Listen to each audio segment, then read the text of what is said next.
Hello, YouTube land, and welcome to the Force in Unison E3 special. I am one of your hosts, Dantes, and joining me, of course, my partner in crime, Caleones. Caleones, are you excited for the Microsoft E3 press conference? Hey, how you doing, Dantes? How you doing, everybody? And well, yeah, I mean, this is it's pretty exciting. We already started it yesterday with the EA conference. Today's going to be Microsoft.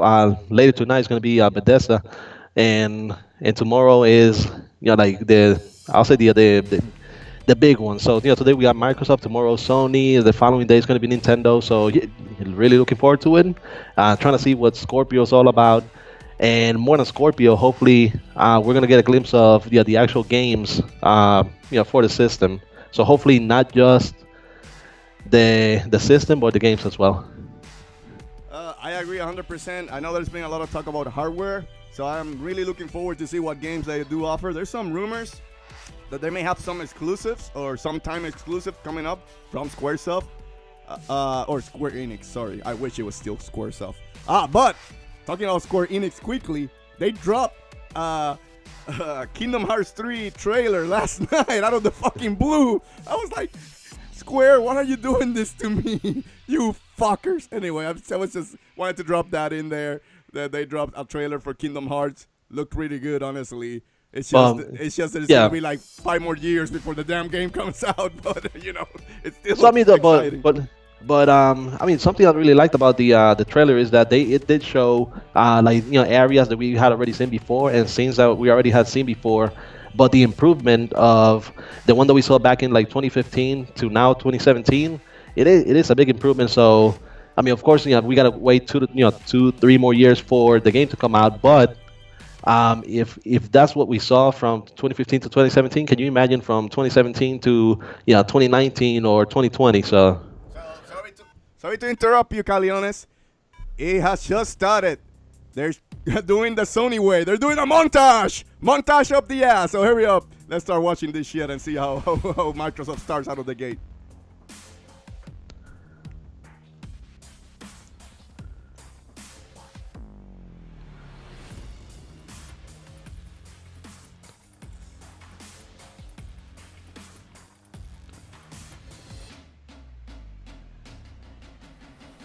There you go. Ultra HD. There you go, Ultra HD. This is the 2017 Xbox E3 briefing. Woo! Are you excited? Woo!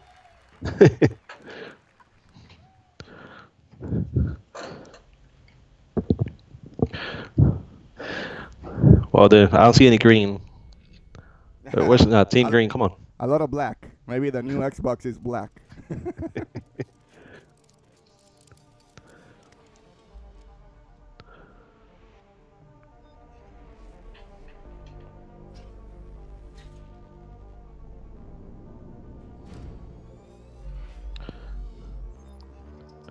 And of course, the first thing they were going to go with was the ship itself, which they've been all about since the very beginning. Which is something that scares me because I want to see the games. I mean, I'm excited about the system itself, how powerful it's going to be, but hopefully they're going to have games to complement it. Hey, they're showing what they have. Microchips up the ass. So let's give them a break and see how the chips look really sexy. Probably. Hey, one chip had a Xbox logo and everything on it. So I mean, there we go. Shadow Motor. Ooh, Halo.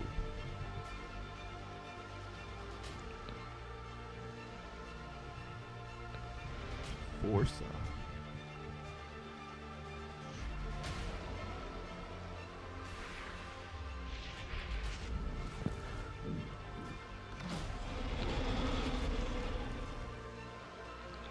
Okay. We see a girl who's her hair just stand up just now. I'm guessing because she's playing in 4K.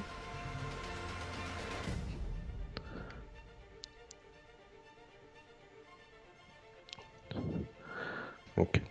There you go, Crackdown. Yeah, that's one that we've been waiting for a long time.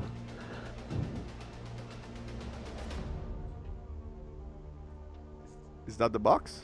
It looks like the S, honestly.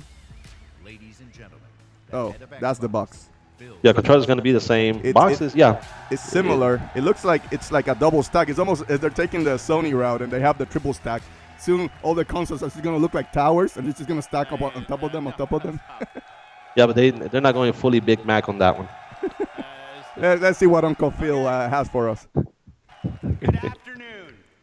To those of you with us here in person, watching on this incredible Oh, 4K Player One stream, T-shirt. I know it's not, but I'm gonna take it as a nod to Ready Player One. online, and to those of you watching and interacting on Mixer, on behalf of everyone on Team Xbox, welcome to E3 2017.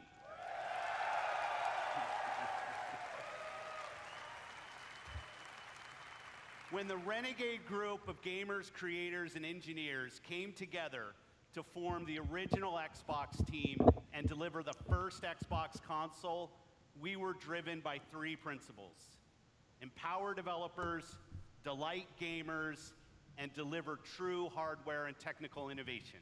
They forgot money. The original Xbox team lived by the mantra, there's no power greater than So X. Xbox One X is gonna be the official name of it. We are proud to welcome the newest member of the Xbox family, fittingly named Xbox One X. That just proves to you that it's a mid-gen refresh. They're keeping the Xbox One name on it. So Xbox One X. Yeah, but they're all over the place because you got the Xbox, then the 360, then the One, then the X. So they're Gamers and game creators. Starting on November not 7th, keeping it like PlayStation does. joins the Xbox One and the Xbox One S when it launches worldwide. November 7th, they said the launch. November 7 launch. Yep. Now, I'd like to introduce one of our leaders in the Xbox engineering team responsible for making the Xbox One experience great for gamers Does and this look smaller? developers. Please welcome my friend, Kareem Chowdhury, to tell you more.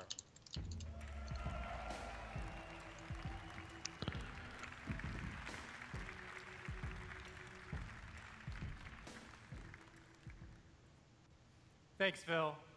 It's an honor to be here at E3 and represent 3 years of engineering the team has done to bring you Xbox One X. From the beginning, our focus on game creators and you, the gamer, gave us 3 big goals we needed to hit: power, compatibility, and craftsmanship. Let's talk power, which starts with the specs. 6 teraflop GPU clocked at 1.172 gigahertz, 12 gigabytes of GDDR5 memory, and 326 gigabytes per second of memory bandwidth. Specs are strong, not denying that. These are Yeah. impressive numbers that are more powerful than any other console. And they're going to be riding the true 4K trend just because that gives it the clear advantage over the PS4 Pro. So that's something we're going to hear over and over again. 4K textures and 4K Yep. assets in your living room. And when we say true 4K, we mean 8 million pixels, high dynamic range, wide color gamut, premium sound like Dolby Atmos. Okay, so it's going to be fully compatible. So they're going the Nintendo route on that one.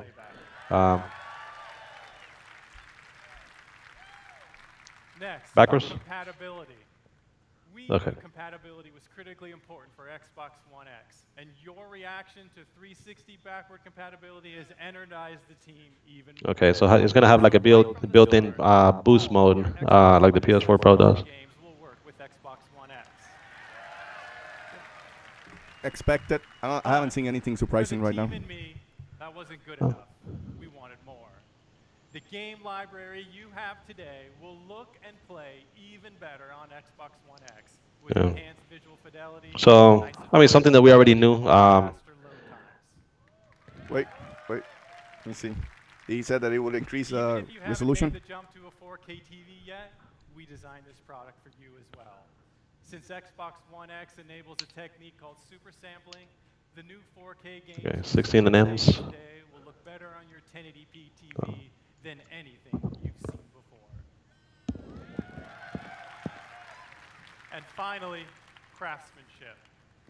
We meticulously paid attention to every detail of design as we crafted our most technically advanced console ever. It starts with the Scorpio engine. Okay. We use 16 nanometer technology to build a 360 square millimeter chip with 7 billion transistors and a 384-bit wide memory bus. This is the fastest, most advanced processor to ever power a console. Our premium design means that every millimeter and every component within the console has been architected for maximum power and efficiency. Our aspirations were so high, an industry standard approach just wasn't good enough. The Scorpio engine is so intense that for the first time ever on a console, we're using a liquid-cooled vapor chamber. Okay, so that's what they said about tailoring it after the developers themselves and not doing the console first and foremost. An engineer on the Xbox hardware team invented a new power management system so innovative, we named it after him. The Hovis method uniquely optimizes. They better keep it cool after the whole red. Okay, so it seems like it's going to be even slimmer than the Xbox One S. Efficiently and elegantly. Now, it's easy to think all this technology and capability will mean a bigger console. And this is very important because one of the reasons Japanese don't really embrace the Xbox is because it's big. So by keeping it small and making it the smallest console out of all of them, it's they can embrace it. Okay, so That's good because they have to do that. Remember, after the whole red ring of death, this could be good if they can keep their system cool with that much power on it. So. Okay, so let's see the world premiere. And I hope you love it as much as we do. Now. That's what I said, that it looked smaller. I don't know if you saw it when they show it side by side from the S. Exclusive world premiere. Like Forza Motorsport or?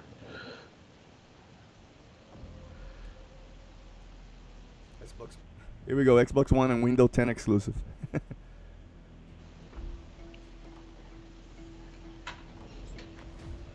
Okay.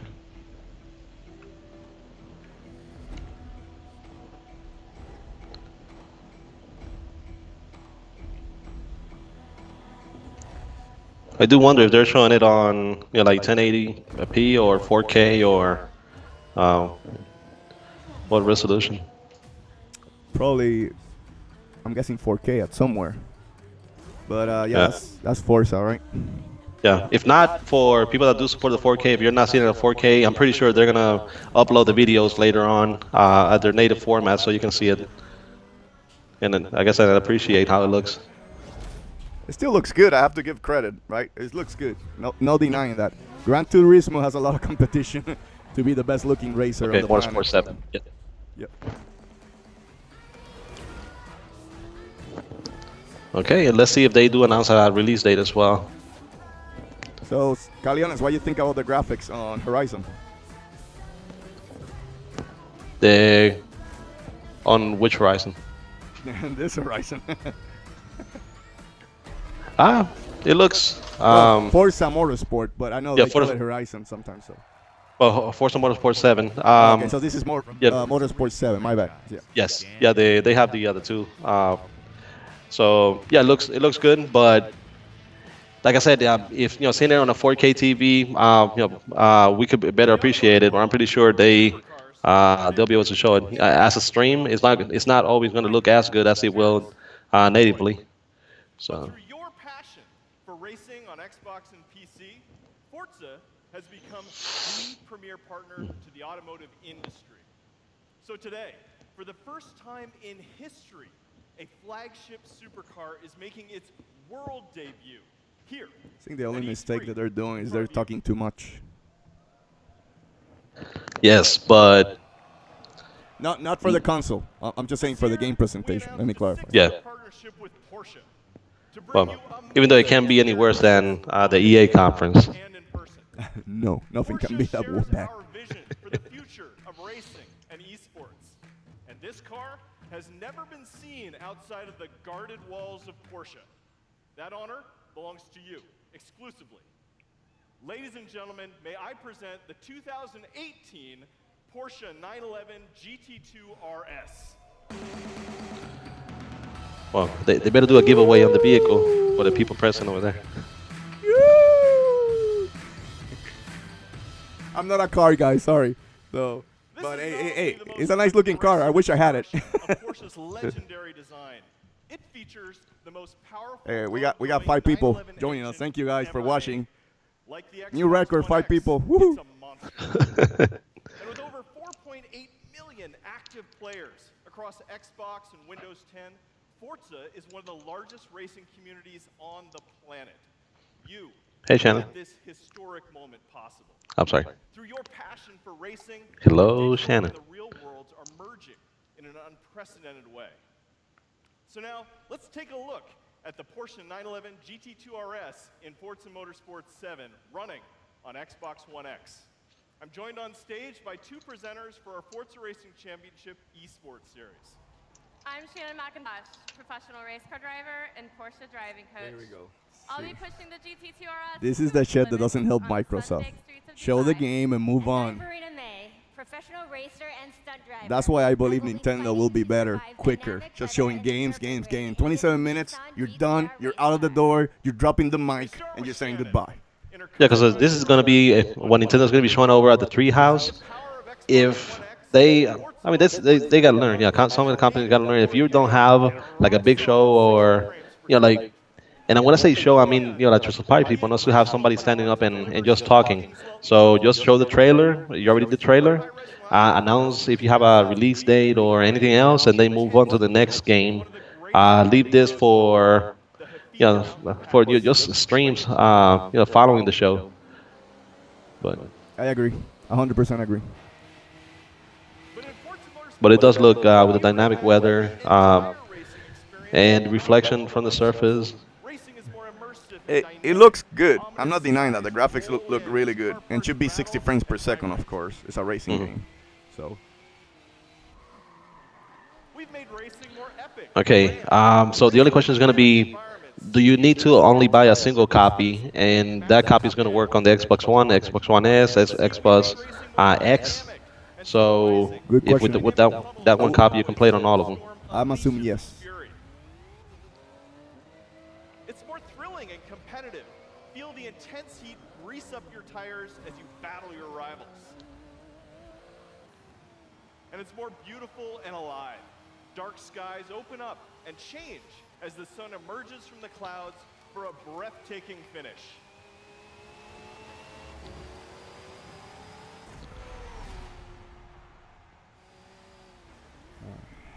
Racing is reborn in Forza. Whether running on the Xbox One family of consoles or Windows 10 PCs, Forza Motorsport 7 is the most technically advanced and comprehensive racing games ever made. With more than 700 cars, it features the largest collection of Lamborghinis, Ferraris, and Porsches ever assembled. Today, So, we are the first people well, to I guess before we move over to see the other one, so what do you think about Forza? GT2 RS. And this week at E3, It looks like good. me, I'm not a car you'll be racing type of forced to guy, drive it. but it looks good. I mean, for people who like those come games, they're gonna be experience the enjoying most her. powerful I keep saying road-going Horizon 911 Forza. ever made. Well, I'll say this. I think Forza, when it comes to the racing games, is probably the best racing game for the last couple of years. It used to be Gran Turismo, but they taken the mantle. Yep. Agreed. We'll see what's next. Hopefully it gets better because they spent too much time on Forza. This could have been quicker, honestly. I'm going to play a ton of Forza There's Uncle Motorsport Phil. 7 when it ships on October 3rd. And when Xbox One X launches, we will all get to experience Forza Motorsport 7 in true 4K at 60 frames per second. Today, we're going to showcase the world's greatest creators with a lineup of different types of games for every type of gamer. It is the largest and I Okay, believe the most diverse lineup 42 of games. That's that we've ever that's shown what I'm for talking about. They Xbox have to One show the X. games. Games from creators large and small, games that Yep. inspire and Yep. challenge us, Yep. games Give that him a second, we'll see. transport us to new worlds and offer us new perspectives. and Maybe my games string is that behind push yours, the but I haven't boundary seen of anything our yet. So Today, Okay. we will feature Well, four Uncle Phil's talking right now. here on our stage, including 22 games with console exclusivity on Xbox One. Every one of these games will play great on each member of the Xbox One family, but of course, they will play best on Xbox One X. Game premiere. Oh, well, world premiere. I'm sorry. Up next is a game from a creative team that built their franchise on Xbox. In 2010, 4A Games worked with us to launch a single-player masterpiece that I played on Xbox 360. Now, I'm honored to bring them back with the premiere of their next work, running in-engine in true 4K. World premiere. See, I'm behind. I still haven't got to the voice on the where I'm recording is ahead, and I still haven't seen this over here. Okay, are you looking at the trailer for the game? No, I'm looking right now. It says World Premiere, but that's fine. Okay. Let's see. Yeah, just go ahead and refresh it, so we can be up there. But is it Metro? Don't know. It's interesting how he said console exclusivity, right? It's almost like what he's talking about. It's more about, that they're gonna have DLC packs and stuff like that. So, but again, I could be wrong. Yeah, but console exclusivity is going to be either Xbox One X, and then you have the PC, for Windows as well, because it's going to be supporting both of them.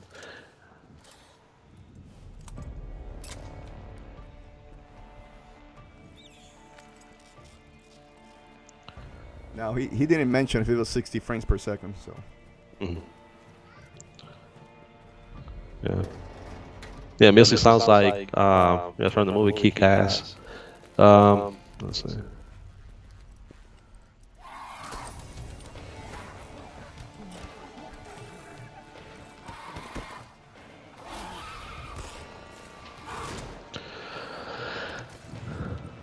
Has to be Metro.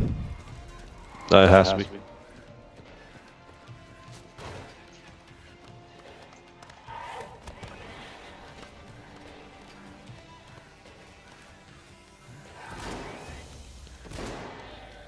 Looks good. It looks good. Graphics looks good. great. Yeah.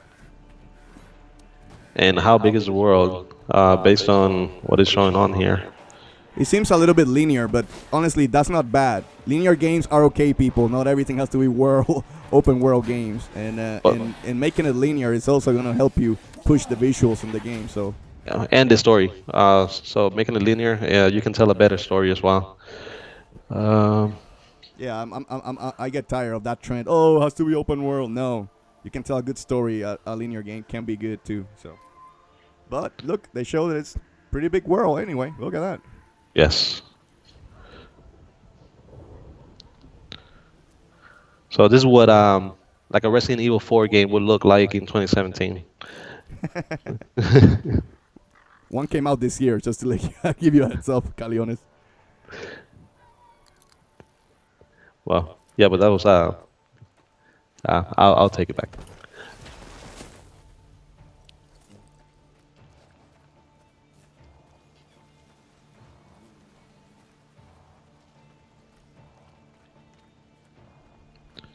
It looks like Dying Light a little bit too. That structure. Yeah, but Dying Light did not have these type of weapons. I know. Well, yeah, I'm talking about the structure of the world. Mm-hmm. Okay, and now we have a second type of boss.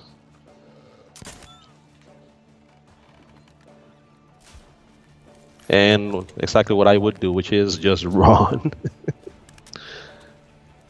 Okay, get out of the way and let him fall.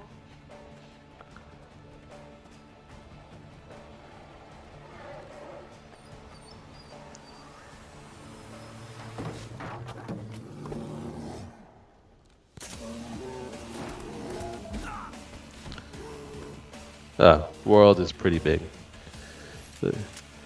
Yeah, I'm a little bit behind. Now I finally see the bear coming out to attack. So.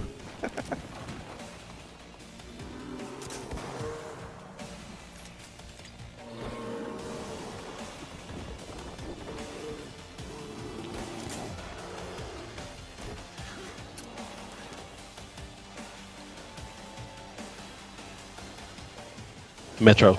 Yep. Yep. Okay, I still haven't got to that part, so I will refresh it once this is done. But is it Metro?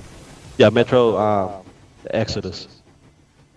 Does it says console exclusive, or does it says doesn't say anything?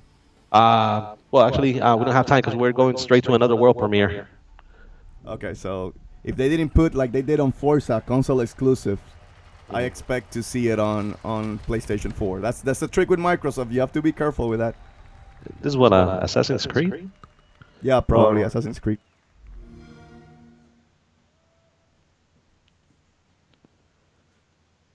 World premiere.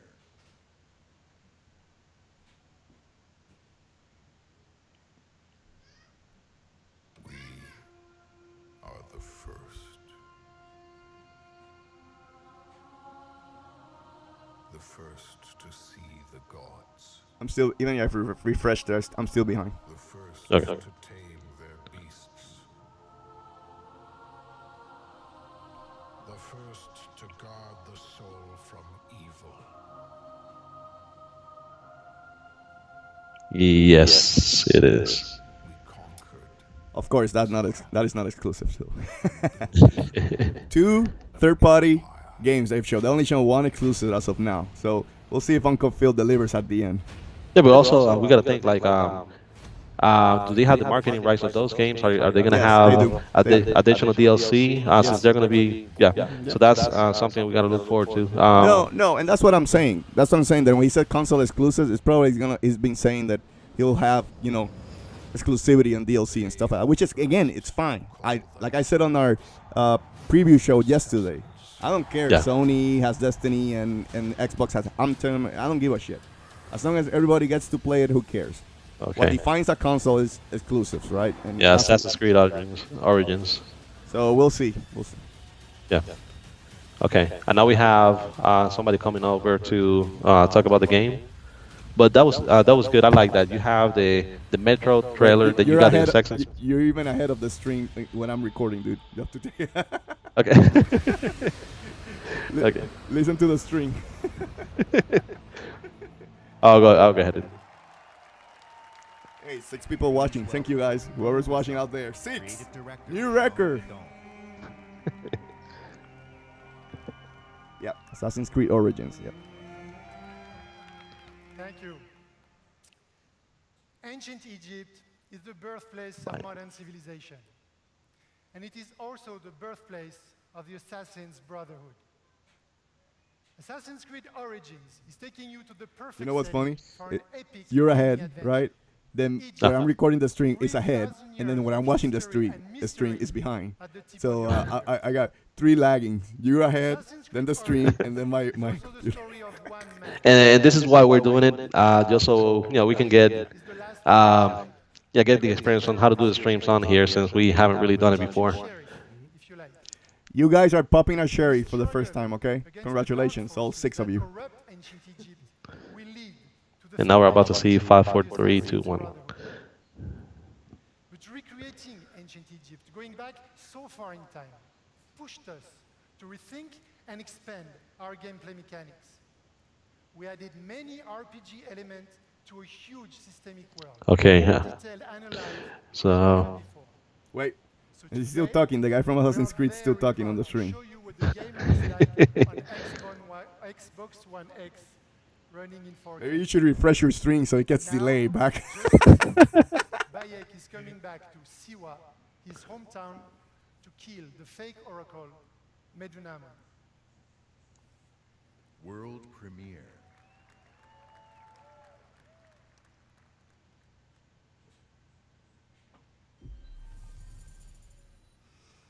He said word premiere just now.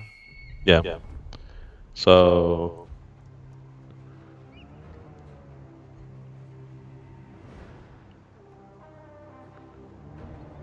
Okay. Another Ubisoft game? No, I think they're showing just like gameplay from the game. Oh. Oh, okay. I see what you're saying. Yeah, you're right. They're just showing more gameplay.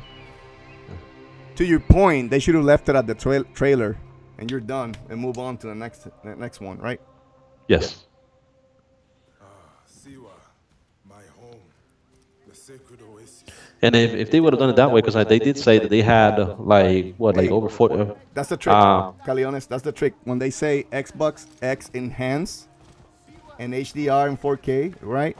That uh, means that it is not an exclusive because that's what they show on Metro too. So be careful. So when we see console exclusive and PC exclusive, then that's where you know it's only coming on Xbox. So again, I want to be clear to everyone that the whole point of this, our hope for Microsoft was that they're going to show more exclusives, right? Not third-party games. And as of now, they're only been showing third-party games. So Be my eyes, Zenu. and that's, I mean, that's fine. That's okay for them to show, because those are games that are going to be found on the console as well. What has happened? But I mean, at the end of the day, you want to know like what's going to be the difference in between Sony and Microsoft. What games you're going to be able to find in one and the other. With the Scorpio, games should look better unless somehow they get gimped by the developer to make it look the same. But and like I said on yesterday in our show, right? I said that that's what works for Microsoft, getting the best looking third party games, and they still will sell software, more software than Sony, right? And they'll be fine. They'll be fine, and that's fine for them. But for me, give you an example. The point of this is what Microsoft needs to do to convince a person like me who has a strong PC to buy, an X or a Scorpio or now the X, right? And right now I'm not seeing anything that tells me, oh, I need to buy this. But I'm on a special case, right? A lot of people don't have strong PCs. This console will be great for them. So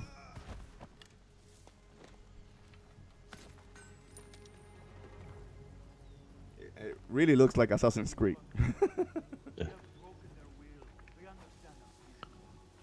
Slow motion. They stole it from Breath of the Wild. I'm sorry, I'm way behind. I know, but he just jumped and just did slow motion with his arrow. So Breath of the Wild is already influencing a lot of games. and you're going to see that a lot more next year. When those games that were made for certain games are going to appear on games coming out next year. Well, I mean, you can say that Breath of the Wild also influenced Horizon.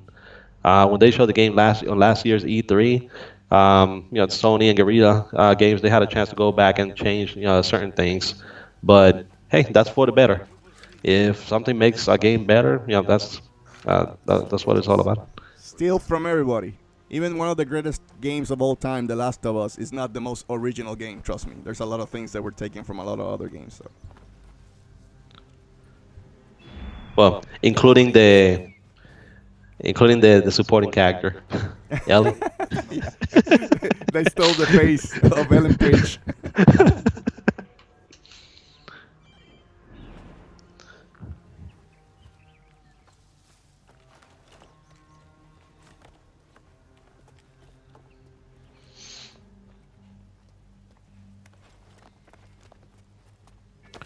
And this is why Ubisoft took a year off for Assassin's Creed, because this one is looking really good. I honestly only played the first Assassin's Creed. I wasn't never a huge fan of it. So maybe this is a good jumping point. We'll see, because it's Origins, like it's like the first one. So maybe this could be a good starting point for a lot of new players. That's where Ubisoft says, let's start from scratch. Basically, it's almost like a remake, basically. Yeah. Something I also hope for is that, because I mean, one of the things I didn't like about the Assassin's Creed games is that, okay, you start the game in this sci-fi setting or the present day setting, then you transport over to the assassin, but then something happens when you're taken out of the game and out of the story and transported back, and in that back and forth kind of kills the momentum of the game. So hopefully they're gonna stop doing that. Yeah.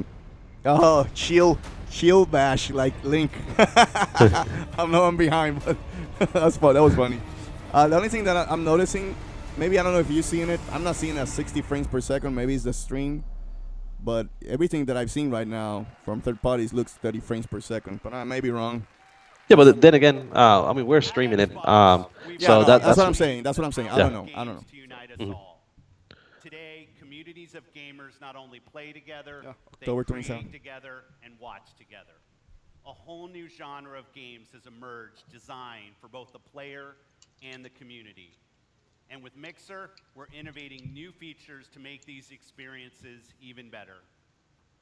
This one's special. Of all the games in this genre, here is one that the world is having as much fun watching as they are playing. And I can tell you that includes many of us at Team Xbox. The creative director of PlayerUnknown's Battlegrounds is a gamer turned developer who designed this game together with a passionate community. Please welcome PlayerUnknown himself, Brendan Green. Who's that? I don't know that guy. I guess I'm Battle Royale. Thanks, Phil. Good afternoon, everyone. Brennan Green. PlayerUnknown's Battlegrounds is a multiplayer battle royale where you must fight. There we go. against That's why it's a 100 multiplayer players. game. I don't know. I don't play multiplayer games, so Our team's focus that's why I don't know is him. the most complete battle royale I mean, experience ever Xbox. to console Okay, give them and credit. They're deliver giving what the experience fans like, across right? all Xbox Oh, One okay. devices. Okay. Multiplayer games, Our third-party development games. is That truly they're giving what their community-driven, fans like. So and we owe much of our success to everyone who's given us feedback over the past Okay, this one said Xbox One console launch exclusive. The next one. I'm a little ahead of you, but this one that's coming up, Xbox One launch console exclusive. oh, launch console Yes. exclusive launch. Yes, yes. Xbox One console launch exclusive, which means that either it's going to be exclusive for A period of time. A yeah, time. period of time. Exclusivity. Yeah. Sorry that I'm laughing. I'm just. Everybody was saying, what does Xbox need to do? Show exclusives, right? But again, this works for them. They'll be fine. The price is what matters. The price will dictate how good this conference was. If they come out at the end and they say $600, But- which I don't think so. But you heard about the rumors, right? Yeah, I heard the $500 mark. Yeah. If I'm still not. true, I'm still not. If that's true, I'm getting 1 point in our predictions. So you better hope that's not true. I'm hoping it's going to be $399 because as soon as they announce that it's going to be $500 when it launches, what Sony's going to do is they're going to drop down the PS4 Pro to $350. So then you have the PS4 Pro at $350, and then you have the Xbox One X at $500. There's going to be a $150 difference in between both of them. So are you really going to pay $150 to get the Xbox One S when you can get the Pro for $350? So I agree.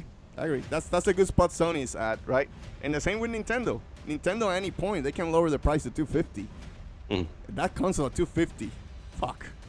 That's a good price, my friend. And I'm sorry I'm talking over this. It's just I don't give a fuck about this game.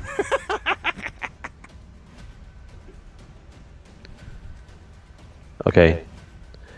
Xbox One console launch exclusive. The following after this one. Another launch exclusive. Another time exclusive. The wording with Microsoft, you have to be careful. But it did work out for them when it came to Tomb Raider. So Not for Square, but well, Square still made the money. They don't give a fuck, but it still sold more on the PS4. So Exclusive. oh, this is the one that. Well, we'll see. Let's try to stick together this time. By the apocalypse, no heroics. What's this? What's that game? Caleones, you're ahead of me, so. no, I'm not seeing it yet, but it. It looks like a Oh. Is this the sequel to No Man's Sky? It's Deep Rock Galactic is the name of the game. Deep Okay. Rock Galactic, and yeah, it looks like a No Man's Sky. It looks like a mixture of Federation Force and No Man's Sky. Hey, give them credit. People say the Xbox don't have different shit like this. So you Xbox gamers, you need to support stuff like that so you can have more diversity in your catalog of games. So I'm just saying, this looks different. Take advantage of it. So, and I'm not gonna shit on it because Nintendo and Sony has a lot of games weird, quirky like this, like Dragon Quest builders and stuff like that. So take advantage of these Xbox gamers.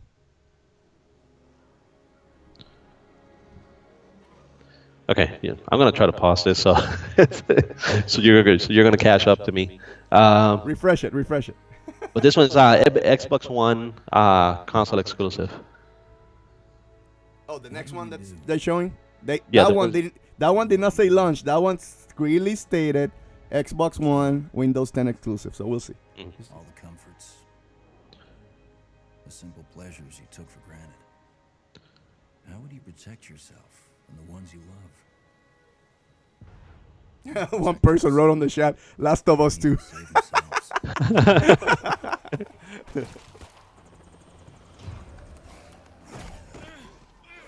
Hey, we got 7 people watching. Thank you for joining us. Yeah, but I'm guessing. Oh, is that Dead Rising or what? No, it can't. No, it's not gonna. State of Decay 2, probably, right? Maybe. Yes, that could be it. Well,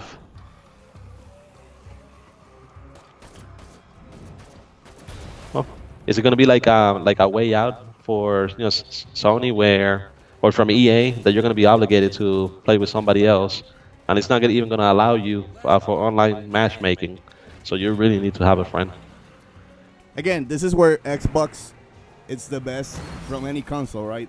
Multiplayer games like this, right? So they're showing their people what they want. I think Xbox gamers should be happy. State of Decay is a good IP for them, and well, if it's State of Decay, I'm sorry, but it looks like it. So. Yeah, and since you said that Phil doesn't care about single-player games. Well, that's what he said. Well, that's not what he meant. He stated, but you know. How will you build it? Okay. The world looks big, so. Yeah, on the Division, you start doing certain missions and stuff, and you gather more resources to your home base. So it seems like you have like some sort of home base on this one that you can develop and expand on. That's a good example, Caleones. I mean, the Division meets zombies. I guess you could put it. It looks like that. You know, that's a good example. What mistakes will you make? When the only family you've got is about to tear itself apart, will you end a life or save it? Please. This is our only one, but we need everybody we've got. Yeah. That's one fat ass zombie right there. Okay, so you had a chance in between either healing her or shooting her, and the first option was to shoot her. But hey, you have to save supplies.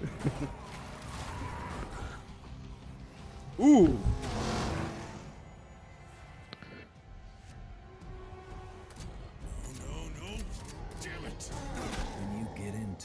yes, you were correct.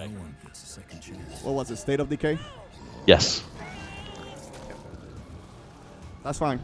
That's a good game for Xbox. That's a good IP. I'm wondering if it will release this year because I thought it was gonna release this year. So we'll see.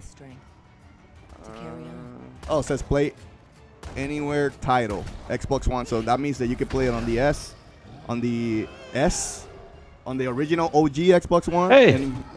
So it's like Breath of the Wild. Look, climbing on the back and slashing away. Well, that's the Hinox. She's fighting the Hinox right now.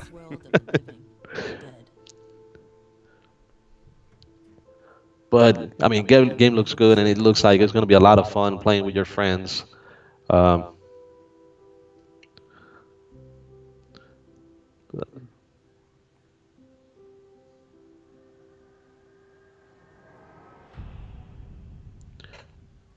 it's spring 2018. So that's going to be spring 2018. Exclusive. Okay, Xbox One console launch exclusive. So another launch exclusive. I want to thank our 2 new subscribers. We got 2 new subscribers. Thank you guys for subscribing. Yeah, this spring, again, Xbox.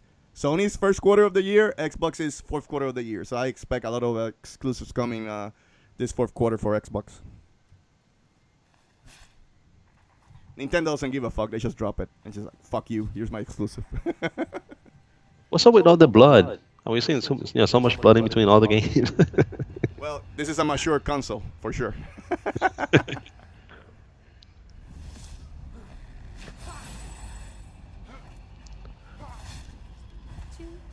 remaining. You heard? Huh. So, What did they say on that game? Is that an exclusive or? launch exclusive. Oh, launch exclusive. I got it.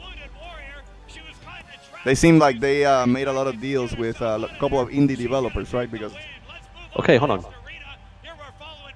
Is it like a battle royale type game or what is it? I don't know. I'm not sure. Here we go. The cheesiness. What that guy's doing? Shut the fuck up, you hillbilly. Oh no, it's he's just an announcer, but it looks like a battle royale game. Again, another multiplayer game for Xbox. So.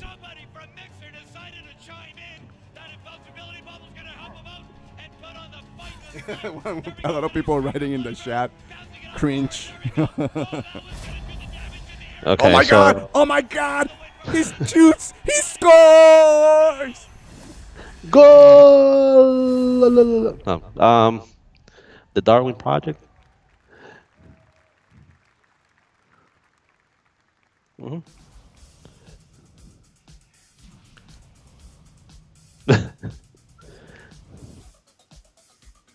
That was, a lot of people are writing cringe on the chat for the Xbox page. That wasn't good, Microsoft. That was not a good idea. Here we go. This could be a game changer if they give you an exclusive new Minecraft game for Xbox X. Huh. It's kind of like saying a new Pokemon for the Switch. We'll see. Well, I know they're not gonna do it, but if they were to do just Minecraft exclusive for the X and nobody else, just say Minecraft 2, Xbox One S exclusive, then that could make a difference. Drop the mic. You're done. Ooh, do you see the Nintendo Switch? No, they had they had built a Nintendo Switch on there. Look, you see it. Brand director Lydia Winters. Oh yeah, I saw it. There was a Switch. Why didn't they show a PlayStation? I don't know why. This summer, millions of Minecraft players will be able to play together on the device of their choice for the first time. Xbox Live will unite the global Minecraft community across mobile, VR, Windows 10 PCs, That's pretty big. and consoles.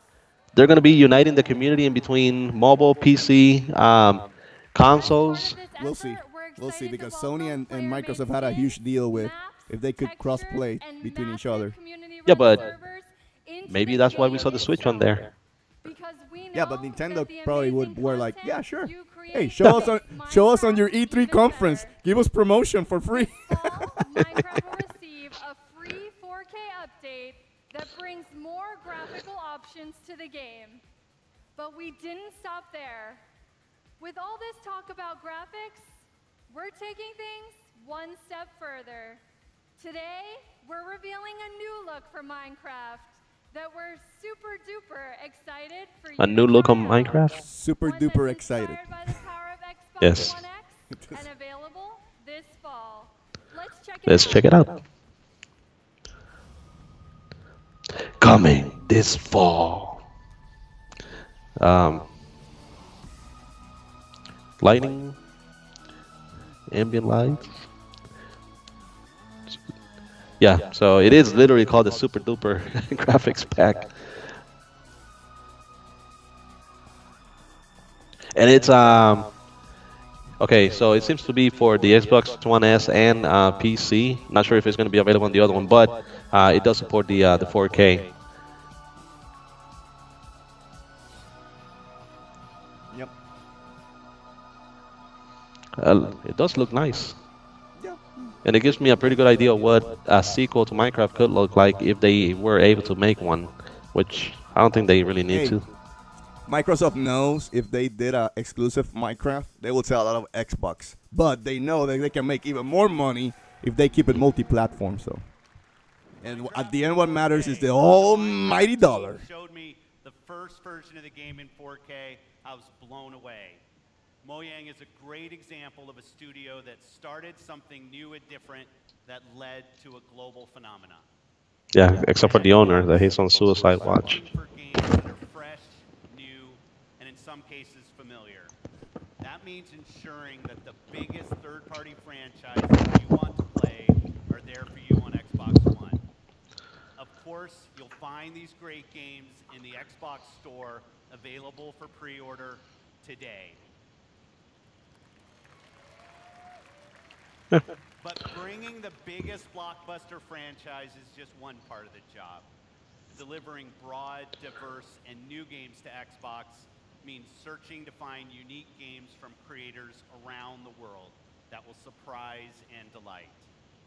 To me, these next few games do just that. Starting with the game I got to play on a recent trip to Japan. It's hilarious, Here we go. a little crazy, and a whole lot of fun. Let's take a look at it. World premiere.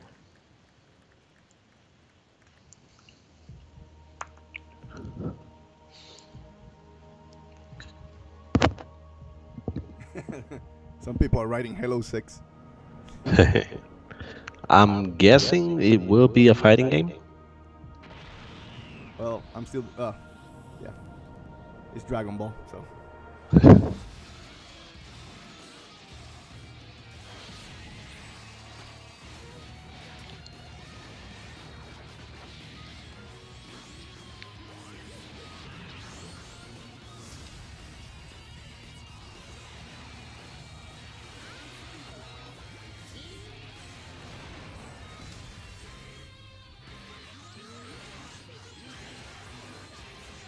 I don't know. This is not a game to be showing on your press conference.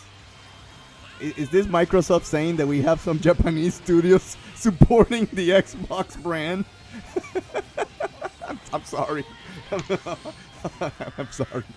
Well, I'm gonna let you joke, but if they were to show this game for the Nintendo Switch, I would be excited. So No, but okay, but to clarify, right? I know Nintendo has Japanese support. We know that they're gonna get a lot of new RPGs coming down the pipeline. So I don't know. This is not. This doesn't look good. I'm just saying, if you're gonna compare between all conferences going forward, I mean, we'll see. Oh, they said exclusive. okay. Yeah, launch exclusive. Oh, the Dragon Ball game. No, no. Next one? The one showing up next. Okay. Dragon Ball game is gonna be coming out on early 2018. Again, launch exclusive, which means another time exclusive.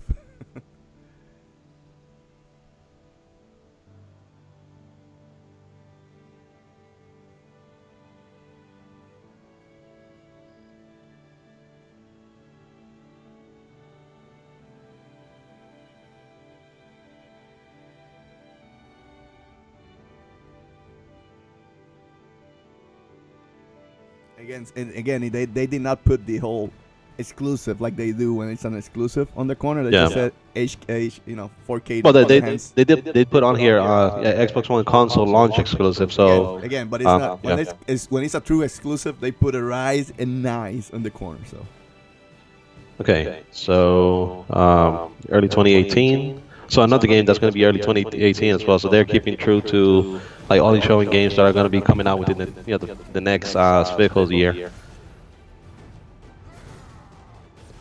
Is that like a? Is that Battle Touching then?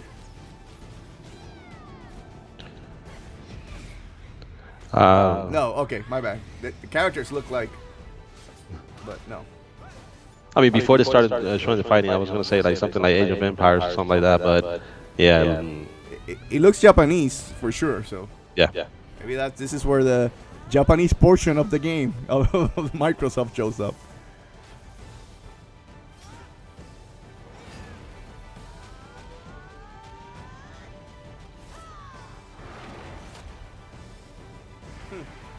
Looks like a MMO type of game, like a Monster Hunter type of game. I'm not saying it's Monster Hunter to clarify. Yeah, the MMORPG. MMORPG. Okay, another launch exclusive. The other one was the Black Desert. Yep, I just saw it just now showed up. Okay.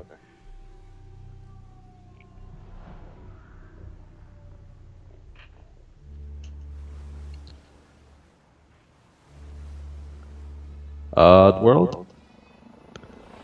didn't saw that one. What did it say? Exclusive or launch exclusive? Launch exclusive, and it seems to be Oddworld.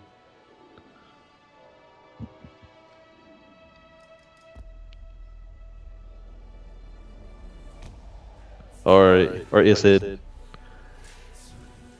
Oh no, no, it's not.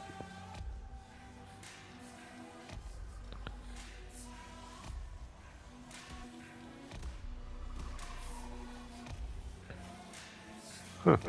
It has like a Blade Runner type, feel to it. Come on, Xbox gamers. You need to support games like this. The Last Night. That looks interesting. Yes. Oh, like Back to the Future. Yeah. It was. It looked like a DeLorean there.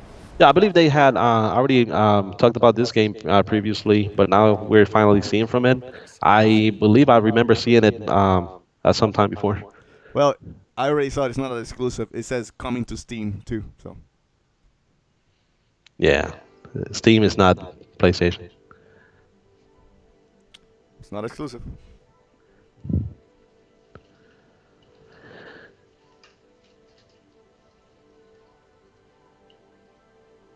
We need to learn, people. If it's on PC, it's not exclusive. Pure and simple. Even for Persona 5, it is not an exclusive. It's on PlayStation 3.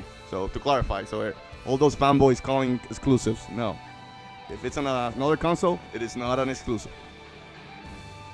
Okay, that one I'm just gonna call it Pixar the game. Looks cool. It does. Yeah. So I mean, the last couple of games, it seems like they're more like. Hey, this is awesome like for indie me. Projects. I'm metalhead. I'm a metalhead. This is like, yeah. This is like an 80s music video. This is fucking awesome.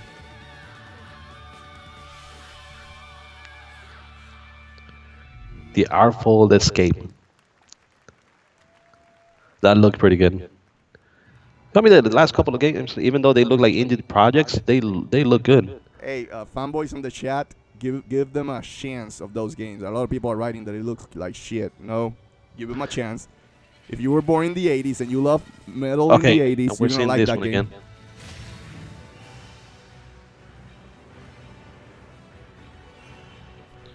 Okay, yeah, we're not seeing anything that we haven't seen before on this one. Oh, that looks like a Japanese game. What's that? No, they had already shown it a couple of months ago, like a small trailer. I do not remember of the name, but... Is that an exclusive? I believe not. It looks cool. Okay, Code Vein, 2018. It's like an animated Dark Souls. And I'm often surprised and Oh yeah, by their work. that looks cool. Whether it's a story, But they didn't put Bandai Namco. That's not an exclusive, but still looks cool. That in a single moment can capture your imagination and inspire. There is much to be learned by looking beyond borders. Our first party is also a place of innovation and creativity. Here we go. Today, First party. I'm excited to share with you an extended look at never-before-seen gameplay from Rare's shared world adventure, Sea of Thieves. The Sea of Thieves. I want to get that game. I want that game. I am not interested in that game at all, but I mean, if it tinkles your fancy, go ahead. It tickles my fancy. Just you, the wide open world, and oh, well, not just you, she's here too. Oh, and this guy's here. But the point is, this is a shared world, right for exploring and raiding with your fine pirate crew. Look at them, scurrying around, making themselves useful. I'm sorry, I'm laughing at the chat. Sorry. The world of Sea of Thieves seethes with possibilities. So someone wrote Sea of Garbage. And below the waves. All you have to do is jump in and oh, there she goes. Hey, I have to give something to fanboys. They're funny sometimes. Okay, but look at this. Look at this. All the exploration, the hunt for gold. It's. I know you're not. I mean, you're not looking forward to the game, but I am. So. Hey, that's fine. That's why we have this channel, Force in Unison. We have different gamers here, so you enjoy it. I hope you like it. And then, of course, if you want to give your impressions later on in the channel, more than welcome to do it. Okay. And going back to the announcement about Minecraft being cross-platform, yeah, like cross-console, it is cross-console in between the Xbox One, the PC, and the Nintendo Switch, not the PlayStation. So PlayStation is still reluctant to I join knew in it. and allow it. I knew it. I knew it. Hey, I mean, we might see Nintendo doing that even more so because that just gives it a bigger install base when it comes to the given games. Well, Hey, Nintendo. What did I said yesterday? Everything that I said is coming through. I said yesterday Nintendo's gonna play that companion console really well. Everybody can have an Xbox, a PlayStation, whatever, but they're gonna have that Switch next to it because it is a great companion console. And imagine playing Minecraft on the go with other gamers from PC and Xbox. I think Nintendo did the right thing here. More so if you're a portable system like the Switch, right? Yeah.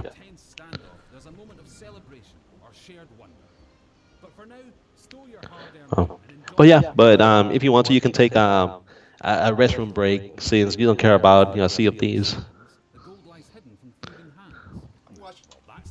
I'm watching it. Take it easy, boy. I'm watching it.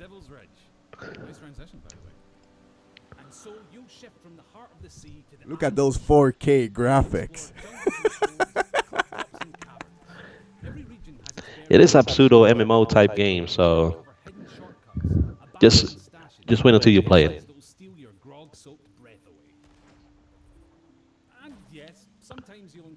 But either way, in Rare, I trust. This is not the same Rare. You know that, okay? Yeah, I guarantee it's going to be better than Ukulele. Probably gonna fall the same Metacritic, in my opinion, but we'll see. An afterlife of fighting and troublemaking until all your bits fall off. It's what they would have wanted. Now, make sure your crewmates all have a part to play. Yep, that works. And look, he brought the riddle map. Seek the cursed boar shrine where there is no sky. It lies in wait for a light held high. Right, well that's got to be around here somewhere. But if you've got a bad feeling, you can always leave. People are writing caps in 7. And then the other person, when they wrote that, put, no, 7 people are gonna play this game. But I do agree, Cavs in 7. Even though I was on Suicide Watch when it came to Game 4. And just so everybody knows, I am a big Cavaliers fan, so that's why. Well, I'm not a big Cavaliers fan. I'm actually from Cleveland, so yeah. So, You actually from Puerto Rico, and then you moved to Cleveland when you were young. So just to clarify. and just to clarify, I'm proud of my island. So. yeah. And about your current city as well.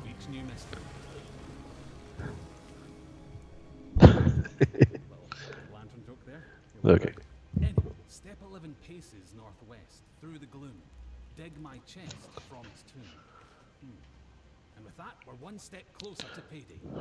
Then again, some of the loot in these parts has lain undisturbed for a long, long time. See, Microsoft still needs to do better on conferences. I'm not. There's been some good games, but there's still a lot of talking. And that guy that came out, oh my god, he shoots, he scores. That wasn't great. So. Well, I mean, they had a nice flow before they started doing showing this right here, but this is something that they should leave to. I mean, they have to create their own treehouse. Just do the conference, like just go through it, nice, like bam, bam, bam, one game after the other, show the trailers, and leave the like the gameplay later. That way you have a big hype machine of segment where everybody's going to be watching it and they're going to be blown away. And then once the people wants to see more, then that's where they go to find these things. Honestly, Caleones, they've been showing good multiplayer games before, this is not presenting well. Personal opinion. I know you're excited about Sea of Thieves, but this is not Well, presenting too well if they want to sell this game. I'm just saying. I'm excited about Sea of Thieves because of everything else that I've seen already. So I don't need to see what they're showing right now to be excited about it. I know. So I'm not trying to take a dig at your excitement about the game. I'm just saying, if you're trying to sell this game, it is not presenting really well right now.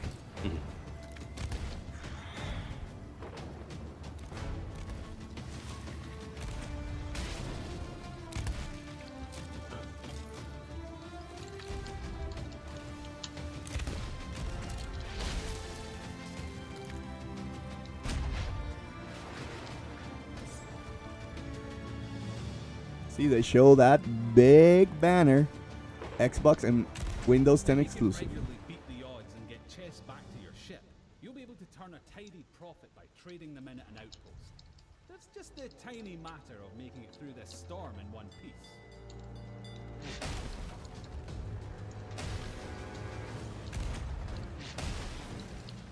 Yeah, just put information on here about. I'm not joking. There's a lot of people in the chat putting the sleeping sign on it right now.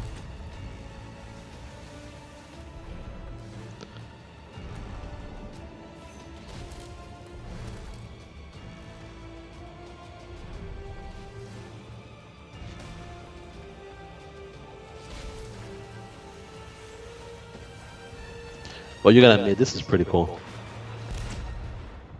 The ship battle.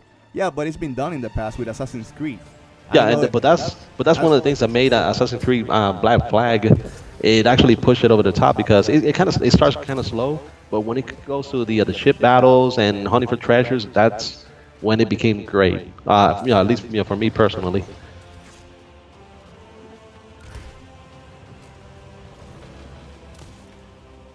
All pirate life is here on the Sea of Thieves, and you can live yours however you want. So rally your crew. It's too long. This is taking too long. Become a pirate of legend. If I would have been then, I would have just showed the cheap battles and that's it, and you're done. You don't show anything else.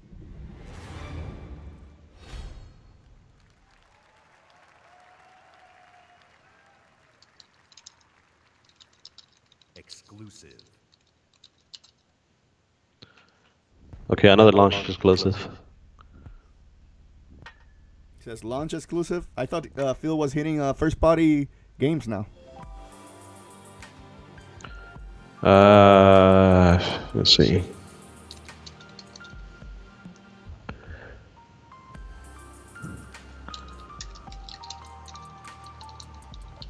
Yeah, another. Tacoma. It's not bad. August 2nd. Ooh, so that's it's gonna be out in less than 2 months. Which one is that? Tacoma. Oh yeah, I knew that was a PC and Xbox exclusive. Yeah, exclusive world premiere.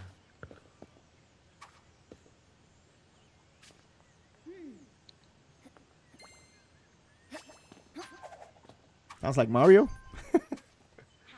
Conquer? Hey, that would be big. Conquer used to be a shit in the past. No, it's not. It's not. Oh, my bad. Hey, whatever it is, it's not gonna be as good as Knack. No, Knack is the shit. Best game, Wonder Book. Best lunch game of all time, Knack. Oh no, I was gonna say, hey, they got the Wonder Book. No, man. No. Breath of the Wild, step aside, because Knack is the best lunch game of all time.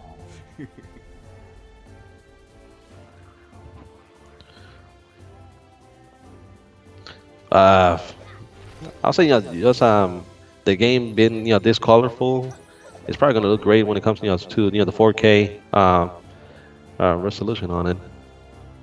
Yeah, but again, it's good. They need to show games also for kids, right? That's okay. Again, too long. This could be a short trailer, Microsoft. Short trailer. Okay, move along. Tacoma, you made it a short trailer. You did it the right way, but maybe you should have made Tacoma longer and this game shorter. I'm just saying.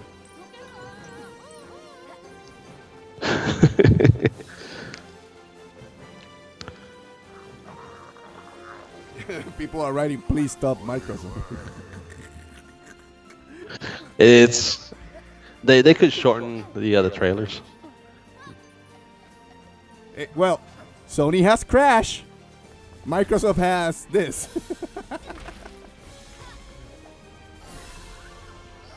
And is Crash exclusive or is it just time exclusive? I'm not sure. Because I mean I've been trying to find out. They just keep saying one thing, then the other.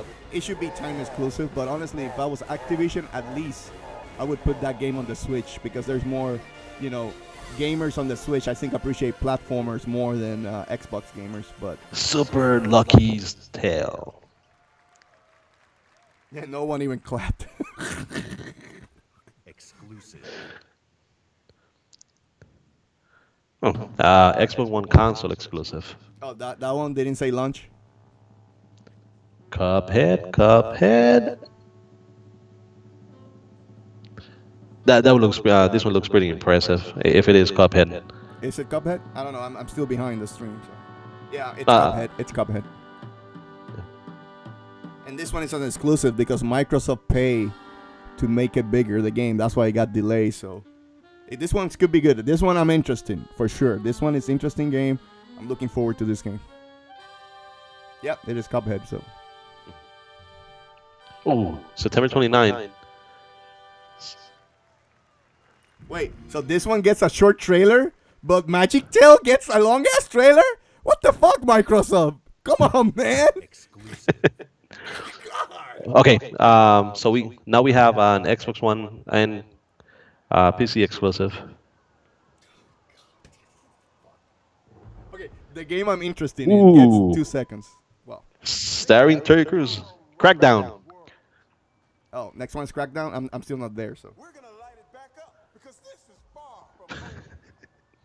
In fact, it's only just begun. That's why we brought in you. You got the talent. Yeah, they did show Crackdown at the start of the Cecil reel. Today,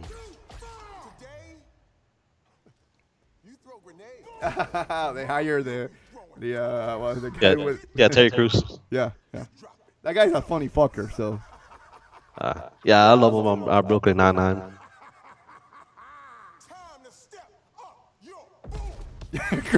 Someone wrote Crackdown Old Spice Edition.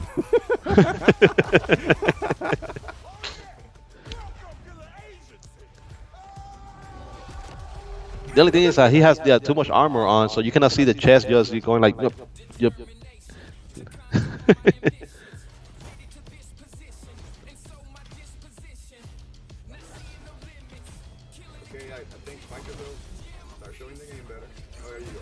What? They couldn't get Kanye to do the song trailer? Oh, dude, they changed the graphics of the game. Yes. It looks totally different now. Oh my god, I think this game was completely changed.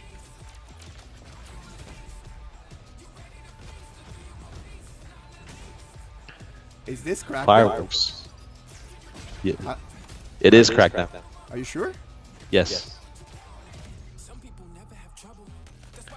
It has like a cell shaded look now. Yeah.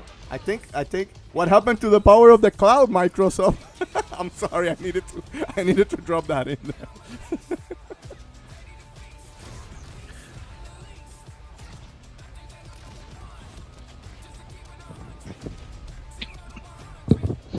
I mean, it doesn't look bad. I don't mind those type of graphics, but they completely changed the game. I think the rumors that they were having issues with the development of this game is probably true then.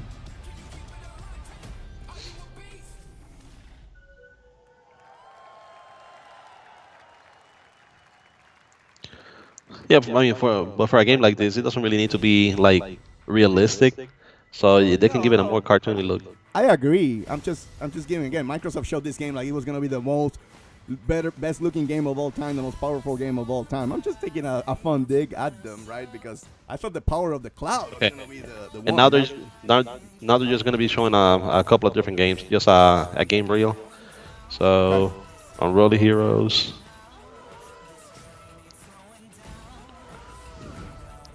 Path of Exile is the next one. Wait. Yeah, don't keep saying it because I'm behind. The Sizzle Reel doesn't look bad. Again, there's some indie games in there, but people need to stop giving shit to indie games. There's sometimes really good games in there. Well, unless you have a game like No Man's Sky, which is an indie game, charging you $60 for it. No, that was a huge fuck up by Sony. I don't know what the hell they were thinking, making that game exclusive. They should have left it multi-platform, like they did with Rime. And Rime ended up better than No Man's Sky if you go by Metacritic.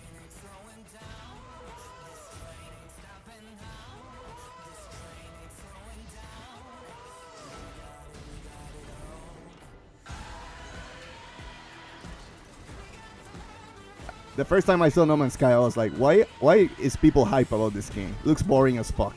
And my brother bought the game, and he said that he returned the game like in a week. He was like, this is fucking boring.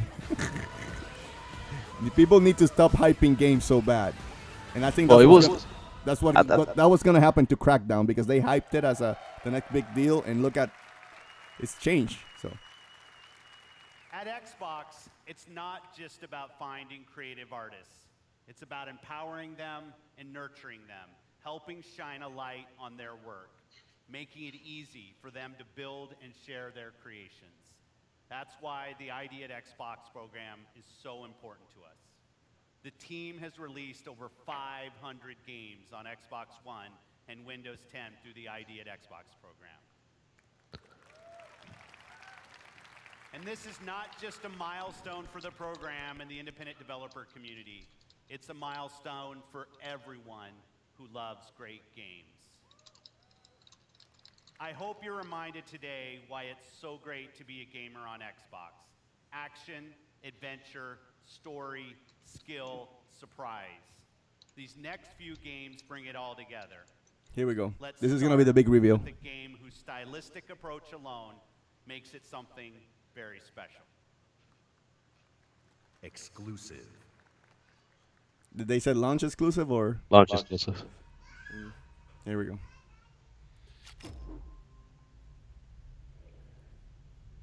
The dark is older than the light.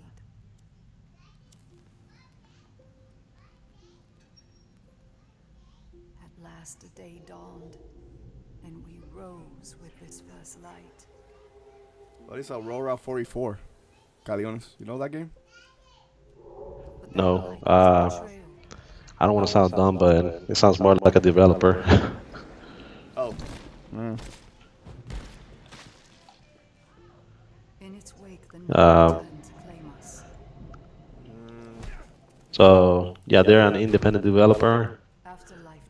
Ashen?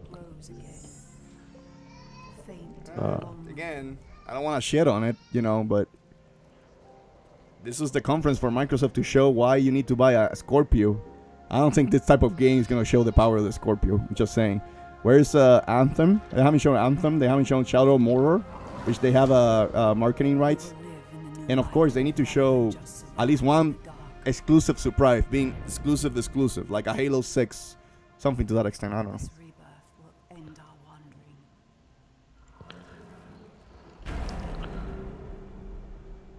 I think it's it looks like Ashen. I think it is.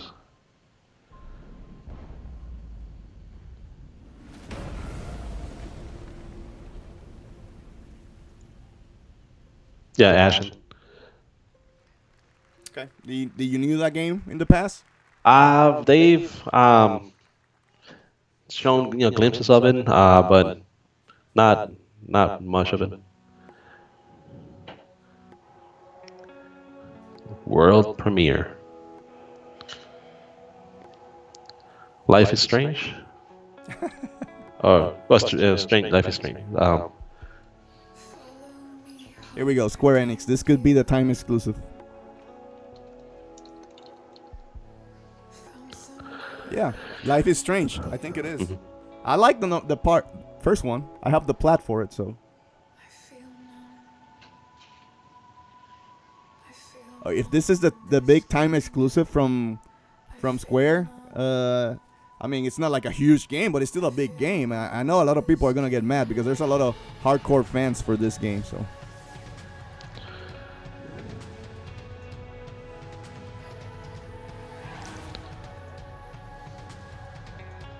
But I mean, it's going to be the type of game that is going to make people. Yeah, it's Life is Strange. That's it. Yeah, grab the Xbox instead. Well, they only put Xbox One X in hands. They didn't put the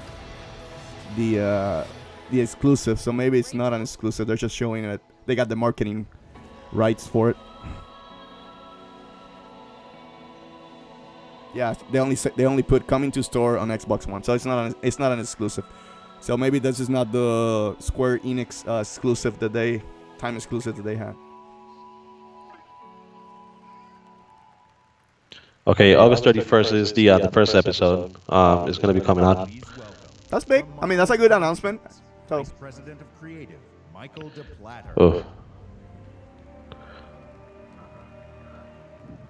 The problem is a prequel. I honestly wanted to see a sequel for it.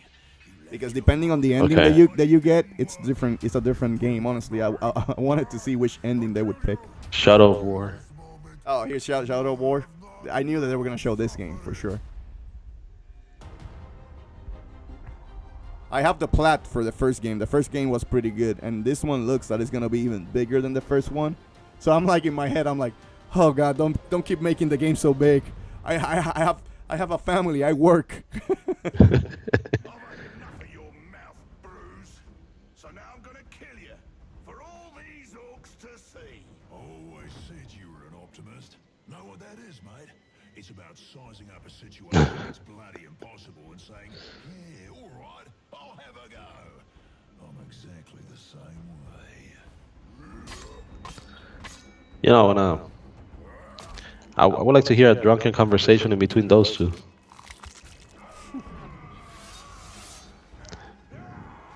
Finish him!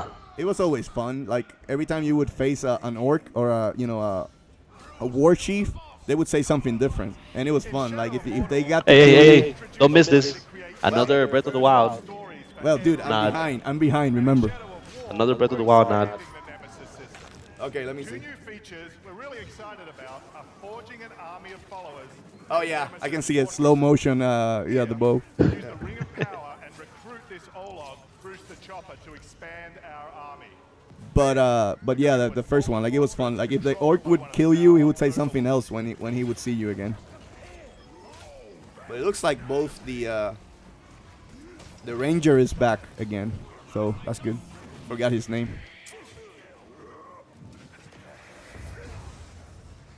Yeah, that's there's a lot of powers that I used a lot in the first game. But it looks like now you can separate from your spirit. No, it's new powers, but combat looks really similar from the first one. Yeah, but it looks on a bigger scale on this game than the previous one. No, I agree. They're gonna make new stuff for it for sure. It'd be interesting how they expand the game this time around. Right. I know that the wars now is gonna be bigger when you create your army of orcs, right, and taking over towers. So it's almost like a tower defense game.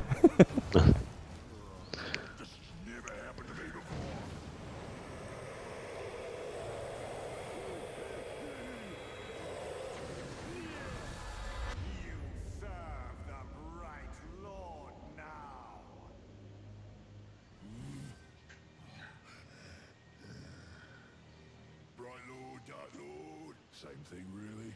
End results me ripping spines out, which I like to do anyway, so either way. Name's Bruce. From here on out, I will be your shadow. No one gets to you without my say-so. Don't worry about my enemies. They will all follow eventually. You want to plant your flag in Mordor? I guess Troy Baker is back doing the voice, so that's good. Ruled by a two-headed troll big as a mountain. Someone wrote Shrek 5.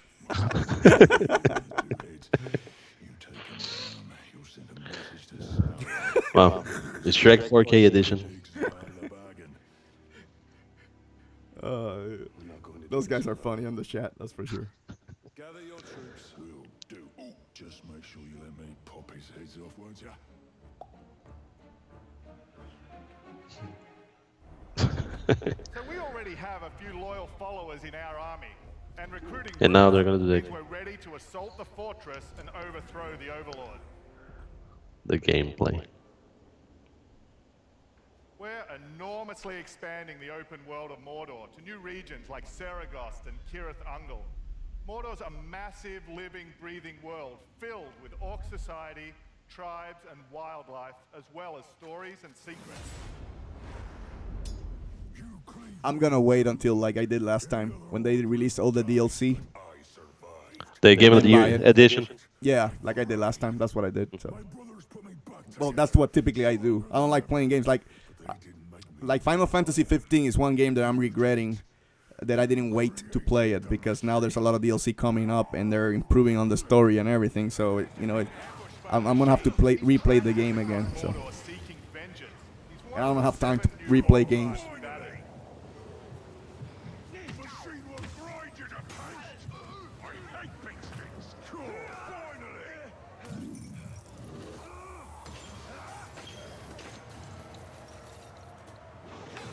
Mortal Kombat. That guy did the Scorpio on the Ranger. Instead of killing the machine, we'll dominate him, so we can take advantage of his abilities during the fortress assault. You take out the Overlord. But before we charge headfirst into battle, we should plan our attack and select our followers.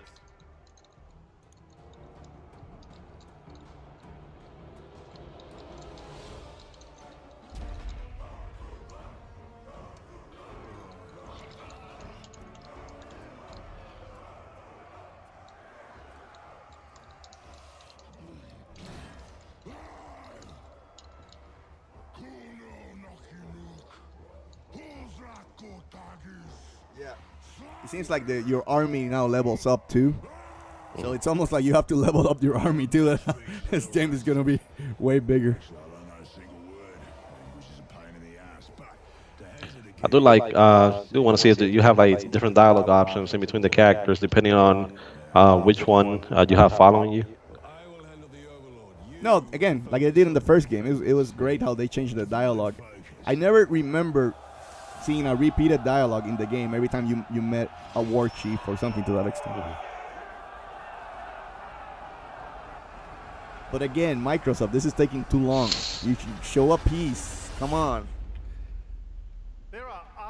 And you wished it to be over, and it is over. October 10th. Thank you very much. That's a big game. Exclusive world premiere. Here we go. Exclusive, right? Did he say launch exclusive, Caleones? Just exclusive.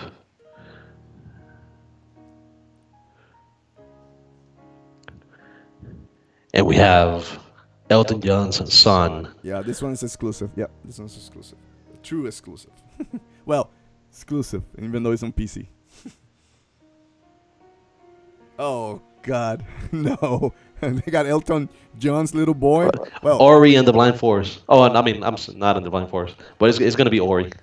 Well, I do have that game on Steam, and I haven't played it, so I think if this is part 2, it'll be a good time to replay that game or play it for the first time. A lot of people said this game was really good, Ori, and the Blind Forest, the first one. So.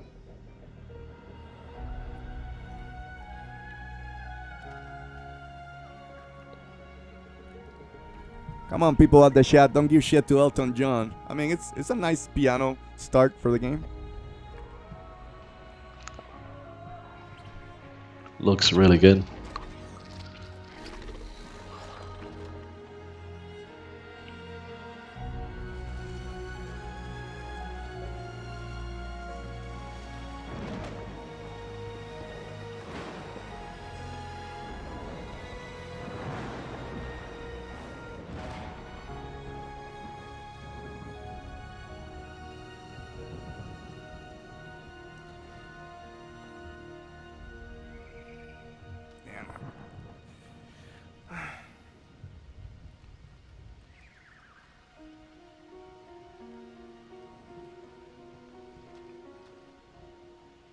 Let me know if you see it. Is it Ori? Uh, Not yet, but I think it's it is. It is. Okay.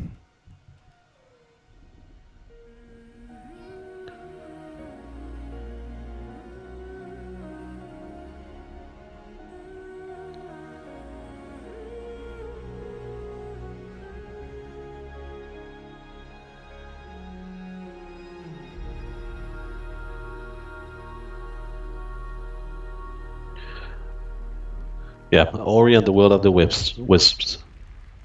Okay. It's already an hour and a half, Microsoft. Give me the price already. and heart within the art of gaming. We believe that games, like books, movies, and music, should be celebrated and enjoyed by countless generations. We're passionate about preserving and celebrating the games you own, the classics of the past, and the genres you love to play. That's why 2 years ago, we launched the Xbox Backward Compatibility Program to bring Xbox 360 games to your Xbox One.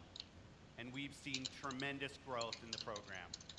Today, our library of games stands at 385 titles, and over half of Xbox One gamers have played a backward compatible game. But I've heard your feedback and you want more. Today, I'm pleased to announce Xbox an OG. exciting expansion to the program.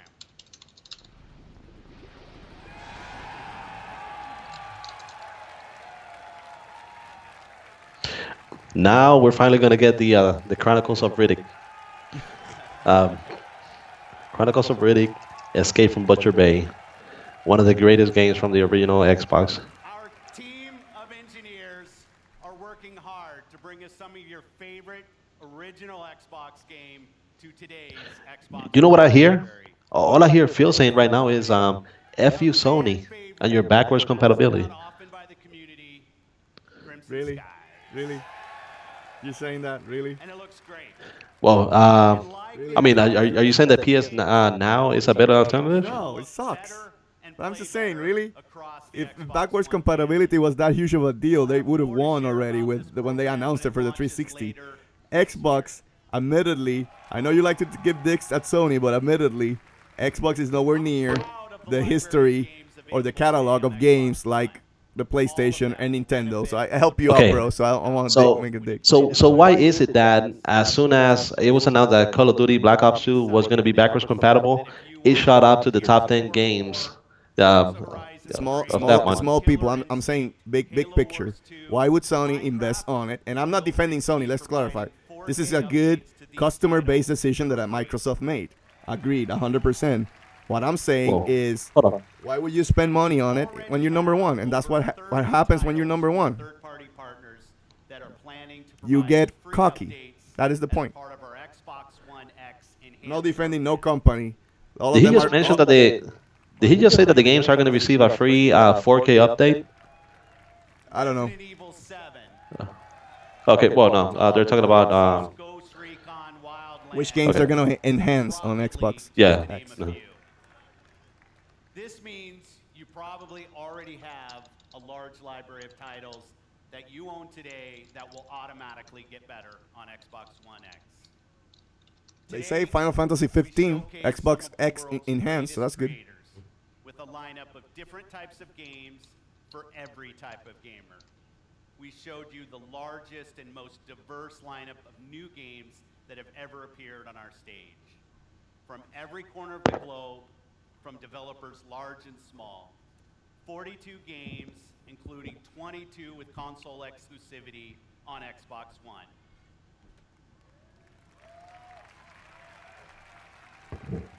And you're also going to be able to play all of the biggest cross-platform blockbusters on Xbox One. And every game will play great across the Xbox One family, and on Xbox One X, runs every single game you've seen even better. So if you haven't joined the Xbox One family, now's the time. This week, you'll find Xbox One S available in the US for $249. And on November 7th, we'll begin worldwide rollout of Xbox One X, the world's most powerful console at $499. Be the first. Woo! First prediction hit! 1-0, motherfucker! 1-0! $499. Sony's just gonna lower the price to $350 on the Pro. My first prediction. Boom! You better Okay, start begging. So the question that I have is, does the $499 price, does that hurt Microsoft? Hey, okay. So I'm gonna leave the fanboy on the door. $499 for the specs they're giving you is the right price in my opinion, right? I don't know if that's gonna hit the casual gamer. Again, the casual gamer, are they gonna spend $500 on a premium console? That is the question. Well, based on the sales from the PS4 Pro, it doesn't seem like they're willing to spend that much money on the console, but you're asking to pay $100 more than the PS4 Pro on this one. Hey, my son is Luigi, and that's we're gonna give unprecedented support to Nintendo. Anthem, they're gonna show Anthem, right? Yes, Anthem is. They haven't shown it yet, so that should be the how they're gonna close the show. $499. I don't know if it's gonna hurt them in the long run, but it's $499. It's $500. Well, it's probably not gonna hurt them in the U.S. No, but maybe in Japan, of course, there's no one cares. In Europe, maybe a little bit. I don't know. We'll have to wait and see how the markets receive this price. But like you said, Sony can lower the price right now, and they'll be looking good, honestly. This is what's possible. We take an extraordinary vision and combine it with the latest technologies and hardware. Amazing concepts become possible. Great ideas become reality. So here we are. Thank you for the new subscriber. I just saw 21 subscribers. Thank you. Thank you for the new subscriber. Welcome. On behalf of the team at BioWare, let's see what this game looks like running on an Xbox One X. Here's John Warner Okay. of BioWare to show you. So this one's gonna be running on Xbox One X. Let's see how it looks. Hey, this could be Destiny's killer. I mean, question that I have is, how many big games like this, that they're like a service type of game, will you have when people get tired? Now you got Overwatch, you got Destiny, now you got this one. At some point, you'll be dividing your own crowd, honestly, between all those games. So. Okay, they already won me over on the first scene. Come on, you don't play those type of games. You know it. Well, I do play a little bit of Destiny and Titanfall and those, just when I'm online with my friends and my brother as well, but not something that I would play on my own extensively. They weren't freelancers. I know. They said they could handle it, and the price was right. I thought maybe. Hey, at least they have better facial animations than Mass Effect.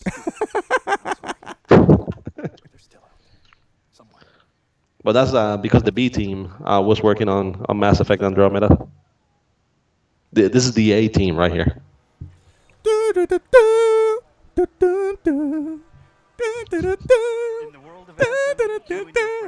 Anybody who was in the 80s remembers that theme song. To explore the unknown and protect humanity.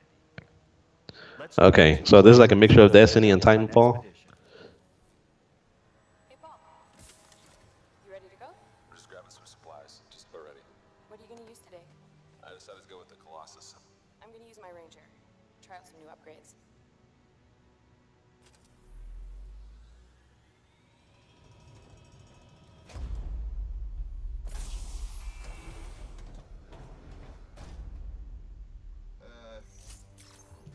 Yeah, it looks like a mix of Titanfall and maybe Destiny. I don't know. I haven't seen yet gameplay, but. Every player will own an array of exosuits we call Javelins. These suits give players superhuman capabilities and are heavily customizable so they look and play how you want. Bam. Looking good. Nice. You've got a mortar equipped. Yeah, I got it on the weekend. You lead the way, I'll follow.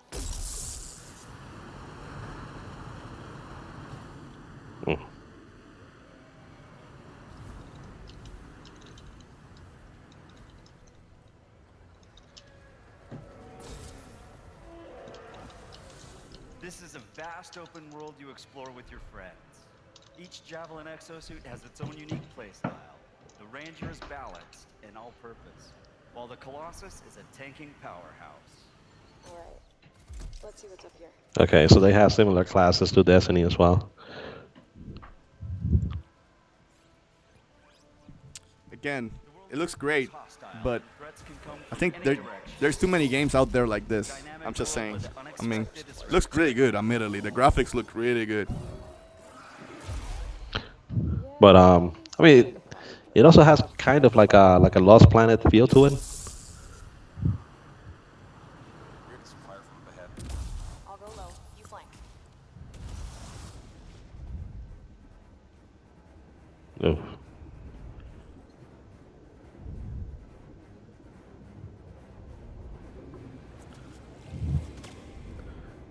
Okay, that deep water dive was pretty cool. Yeah, that means that they're showing you that there's a world on the lakes also. On the sea, I don't know. This looks better than Sea of Thieves. Under the sea, under the sea. Okay.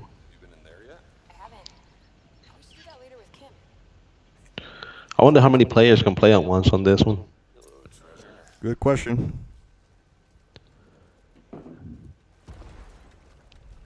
Is this like a... Destiny's more of a challenge-based game. Is this like a co-op type of game? Well, I mean, Destiny is more like a single player game when it comes to exploration. You can join 2 other people, and you can see other players, playing on the map as well. But it's not something where you can team up from the very beginning and go out and create your party and all that. So that's one of the missed opportunities on the first one that they're trying to improve on the second one. This one, it looks like you can play it like single player as well, but it of course is easier when you have other people helping out with the enemies, bosses, and all of those. Okay. So, of course, it only says enhance. That means that it's coming for PlayStation 2. So, it'll be interesting if Sony bends over finally and lets people play together. Mm-hmm. Like, Sony, 2 things that they're hurting this generation. Again, that's what happens when you're number 1. They're not letting people play together, and then they're not. And what I mean is like having PC gamers play with Xbox gamers, play with Switch gamers, and stuff like that for Minecraft. Well, I'll say this. And then the other one thing to finish my point. The other one is that backward BC, right? Backward compatibility. Of course, PlayStation now just sucks. So. Yeah, but if they can manage to have this one as a launch title for the Xbox One X, I believe you're gonna have more consoles sold than the PS4 Pro during its first few months. No, so every console in the first few months sells more, dude. Yeah, but I mean, when the PS4 Pro came out, like, what was the big incentive to getting the PS4 Pro? There wasn't really a big incentive Nothing. when it came to the game. No, Nothing, because I got pissed. I bought an Xbox One S because I wanted a 4K Blu-ray player. That was my incentive. That's what I was waiting for the PlayStation Pro. Mm. They didn't give me the 4K. And what did I end up doing? I bought an Xbox, my first Xbox ever, because Sony fucked up and did not put a freaking 4K Blu-ray player on the PlayStation Pro. And they're one of the creators of the format. So how can you not include it on? It's stupid. It's stupid. It's stupid. Our story is out there. But hey, I'm gonna label this game as beautiful. It looks awesome. 2018, so it's not gonna manage to come out this year. Hopefully, before it's up. I believe that's probably a fall 2018 game, honestly.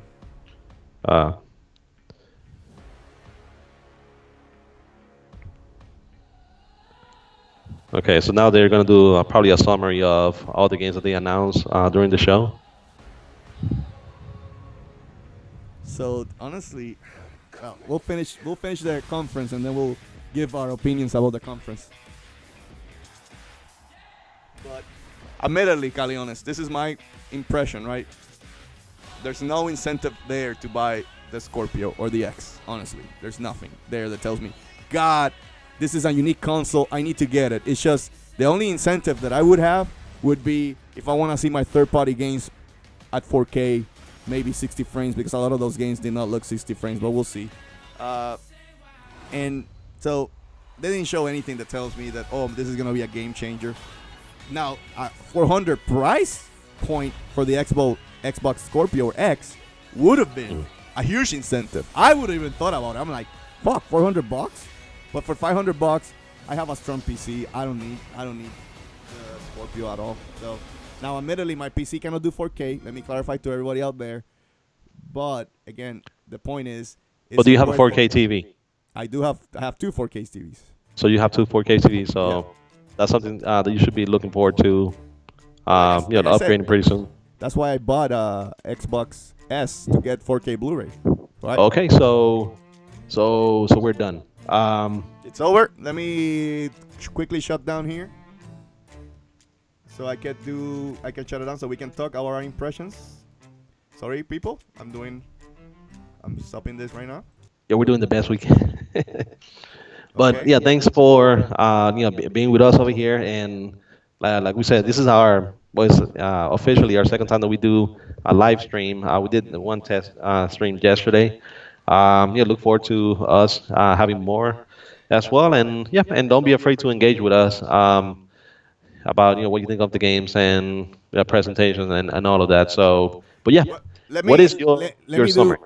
Before we start, let me do a rigmarole so that the new subscribers out there, right? Thank you for joining us today here at the Force in Unison Gaming channel. Of course, my name is Dantes, and here's my buddy Caleones. Every week, we have a lot of fun, and we have a Nintendo podcast that you can watch and have fun with us. And our Nintendo podcast is the Get In and Get Out Nintendo podcast right here at the Force in Unison Gaming channel. Of course, subscribe, like, and comment so you can make these two crazy motherfuckers happy. Also, remember, you can visit our Facebook page at Force in Unison Gaming, where you can get cool items like the glitch of the week. Also, please keep some love to my boy Caleones and visit shigerosnews.com for your latest Nintendo news. And finally, please remember that we like to have fun, and we're here to talk about games. So anyway, that was the rigmarole. I wanted to give it out there so people can see. I forgot one thing. Please remember also there's more content here. You can see top 10 videos and also some rants. And hopefully at the future we'll maybe add a PlayStation podcast. Anyway, that's the plans. But okay, Caleones. So your question was what I thought about the press conference, right? Yes. Okay, so I'm going to try to be as unbiased as possible. They did not sell the Scorpio for me, right? But again, I'm in a weird situation. I don't need one. All the games that they showed, the big ones, were all third-party games. They ended up with Anthem. I would have ended up with a Halo 6 if I could, right? But they did not. The first-party output for Microsoft is weak. Sea of Thieves looks meh. And then Crackdown got a downgrade. That is the truth. You can't deny it. From what they promised, it got downgraded. The console itself, the engineers at Microsoft, they did learn from the Red Ring of Death, right? If they're making that console with that much power, that small, hey, props to the engineers on Microsoft. They made a nice-looking, slick console, right? So, so that's good. Again, I'm trying to give props to where they deserve it. The engineers did an awesome job, and it just shows this is how you do a mid-gen refresh. The Pro. And this is coming from a Sony fan. The Pro seems more half-ass than the X as a mid-gen refresh. Like, if you're going to give people incentive to buy a mid-gen refresh, Microsoft just showed not only Sony, but Nintendo too, because Nintendo does a lot of half-ass mid-gen refreshes, right? Like the new 3DS, that is not a big deal. Even though I bought it just to play Xenoblade Chronicles, it wasn't a good upgrade. The Pro was not a good upgrade. I'm sorry. If I hurt some of Sony fanboys' feelings, I'm a Sony fanboy. I'm telling you, the Pro was not a good upgrade, right? Microsoft just showed both Nintendo and Sony. This is how you upgrade. This is how you do a mid-gen refresh, my friends. In theory, Microsoft could easily come out and say, no, this is our new generation. this is the Xbox 2 or Xbox Power or Xbox King, whatever you want to call it. They didn't do it. They kept it as a mid-gen refresh, and I want to give them props for that. They said this is a mid-gen refresh, and they did not change their mind. So again, good. Now, what could hurt Microsoft being a mid-gen refresh and not being a next-gen console, right? Is that, to your point, you said earlier in our pre-show, is that a lot of games are gonna get GIMP in the Xbox X, right? Because they're gonna build it for the Pro or for the PS4 or Yeah, even especially the ones that have their marketing rights. Yeah, that Sony has the marketing rights for. So those are going to be probably the ones that are going to suffer the most. and even the neutral games. I could see them building the games for Xbox One and PS4. That's it. And then you get a little bit of enhancements in the Pro and a little bit of resolution enhancements on the X, right? So that's the problem. Even with the Pro, which is the weaker against the X, they're not taking huge advantage of it as of this time of the extra power. They haven't. Why? Why they have to? Why would a publisher or a developer take advantage of the Pro when you still have a lot of PS4 and Xbox Ones out there that you're gonna sell your game? You're gonna make it cheaper that way instead of harnessing the power, because admittedly, Caleones, and you have to admit this, right? As consoles get more powerful, the cost is going higher and higher in building games, right? That's why they're making this type of games that they're like service based, like Anthem and Destiny and shit like that. So people keep getting engaged and they keep spending money in those microtransactions because games are getting too expensive. That is pure and simple. So again, what I see is developers are not gonna take advantage of the Xbox X power. But with that said, if you're a console gamer and you're not a PC gamer, the Xbox, and you only play third-party games, Xbox X is a good-looking console. It is. It is. So you can buy it. You have a powerful hardware. At least you get some enhancements of it. It's not all bad. You get a little bit of frame increase. You get a little bit of resolution increase, and that's fine. That is fine. I'm fine with Microsoft's strategy. I never expected Microsoft to come into this conference and be like exclusive, exclusive, exclusive. Microsoft is a multiplayer type of service company. They're gonna get some multiplayer, time exclusives. They're gonna hit hard the third-party games, which they're doing with the Scorpio or the X, and that's how they're gonna sell their console. That's it. So I think Nintendo fans and Sony fans just have to say, look, we know we're not going to get your exclusives. So, excuse me, you're not going to get our exclusives. We know that, right? So, it's as a consumer, you have to decide to yourself, do you want Sony exclusives? Then you buy a PlayStation. You want Nintendo exclusives? Then you want a Nintendo. But at the end of the day, if you want Sony exclusives, you just buy a PlayStation. You get all the third-party games. They may not look that great in like Xbox X, but still look good enough. Again, that's what I keep saying, that Nintendo is a great companion. Nintendo, to me, is in the best spot of all three. Because everybody is going to buy a fucking Switch because the Switch is fun. The portability of it is really good. That makes it unique. And that's what the Xbox X is struggling. I didn't saw nothing that tells me that it's unique. Nothing, right? It's powerful. Yes. Is it unique? No, the Switch is unique. And that's what I keep saying. That's why you saw Nintendo there in the E3 conference. That was a surprise. That was a big deal. Because Nintendo knows that they're going to be a great companion console to each one of them. Nintendo knows that every gamer is going to buy a PlayStation, is going to buy an Xbox, but then it's going to say, fuck, that Zelda Breath of the Wild looks pretty good. Oh, and I can take it with me? Fuck yeah. So, again, I don't know, long rant. That's what's my impressions of the conference. I don't know if you want to go ahead, Calion. Well, I would say when it came to the conference, I actually didn't have such a hard time following this one because I sat down through the one from EA, and that was, I'll say, one of the most boring and worst conference I've seen because of the pace and the emphasis of just having YouTubers and people that didn't even know how to carry near the stage. You had people missing high fives and just, I mean, overall that was it was pretty bad. But with the Microsoft conference at first, you had a bunch of blah blah blah, a lot of people talking. But I'll say the second half of the conference was actually pretty good because it was more, like one game after the other, bam, bam, bam. It did slow down a little when they stopped to show gameplay for, like Sea of Thieves, and when they stopped for the Assassin's Creed as well. So that kind of like slowed down the momentum, but I really did enjoy that they showed a pretty good amount of games. I know some people are tired when they see like, oh, launch exclusive launch exclusive here, launch exclusive there. So I mean, if it was up to them, it would be either it is exclusive or it's not. But yeah, for some of the games, yeah, especially the last one, Anthem, even though it's probably the game that's the farthest away from all the ones that they showed, but that's the one that justifies to the people why it is that you need to get the Xbox One X.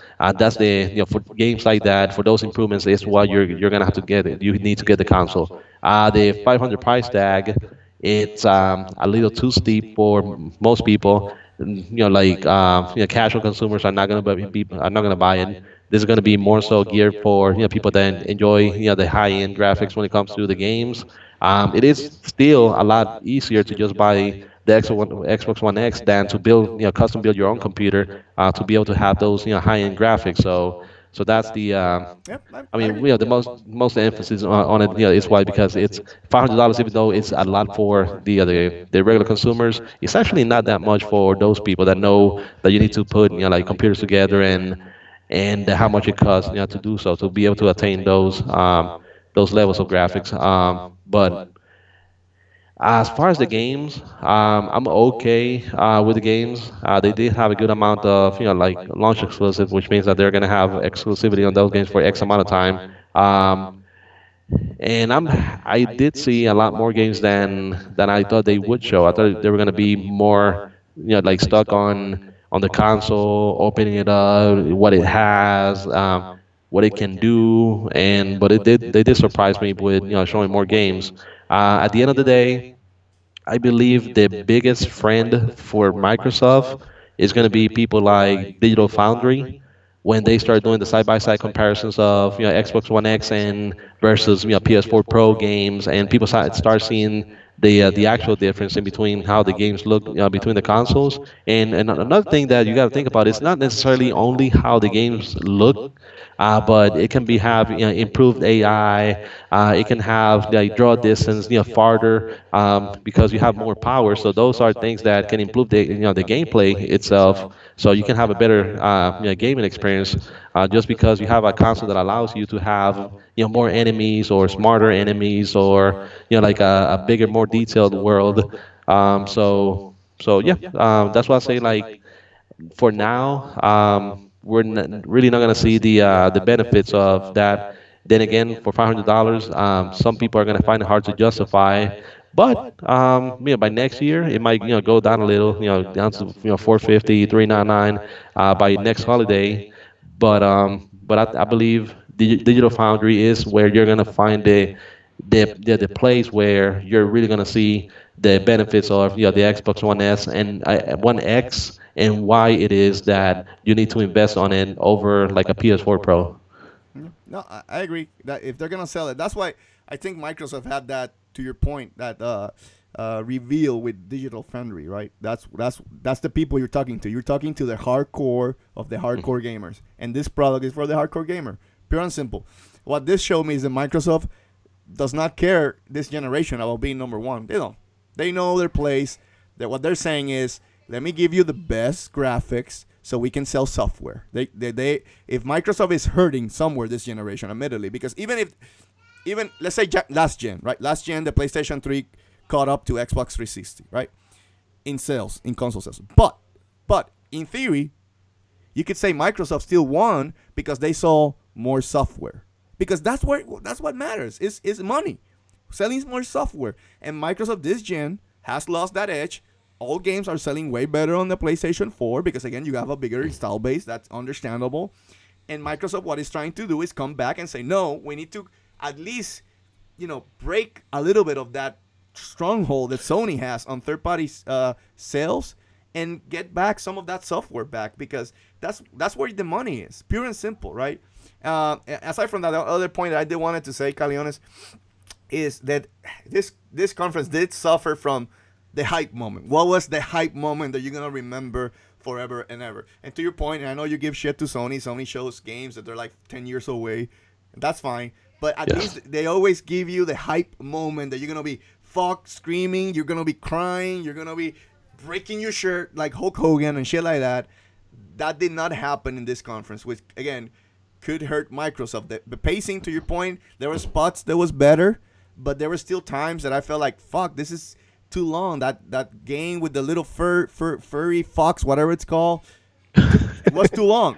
Too long. Fuck. Yeah, then you show Cuphead, and you give me like 2 seconds, and I'm like in my head like, okay, so a game that people are excited about, you give me 2 seconds. Tacoma, you give me 2 seconds of the fucking game, right? Instead of giving you it almost like they wasted time in big gameplay shows or trailers on games that they don't need to, like Sea of Thieves. Sea of Thieves should have been a small boom, show the ship battle.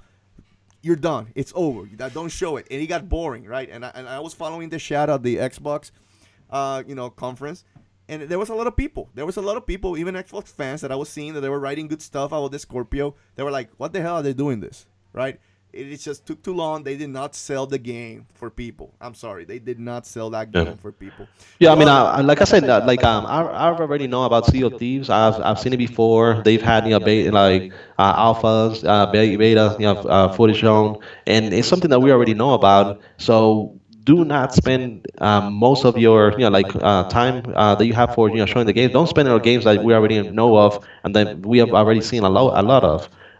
Just do a small trailer. Just do a reminder. Hey, this one's gonna be coming out, the X time, or just some reminder. This is one that we have in the works, and just throw it out there. But don't just big that one. Like I know they left Anthem for the end.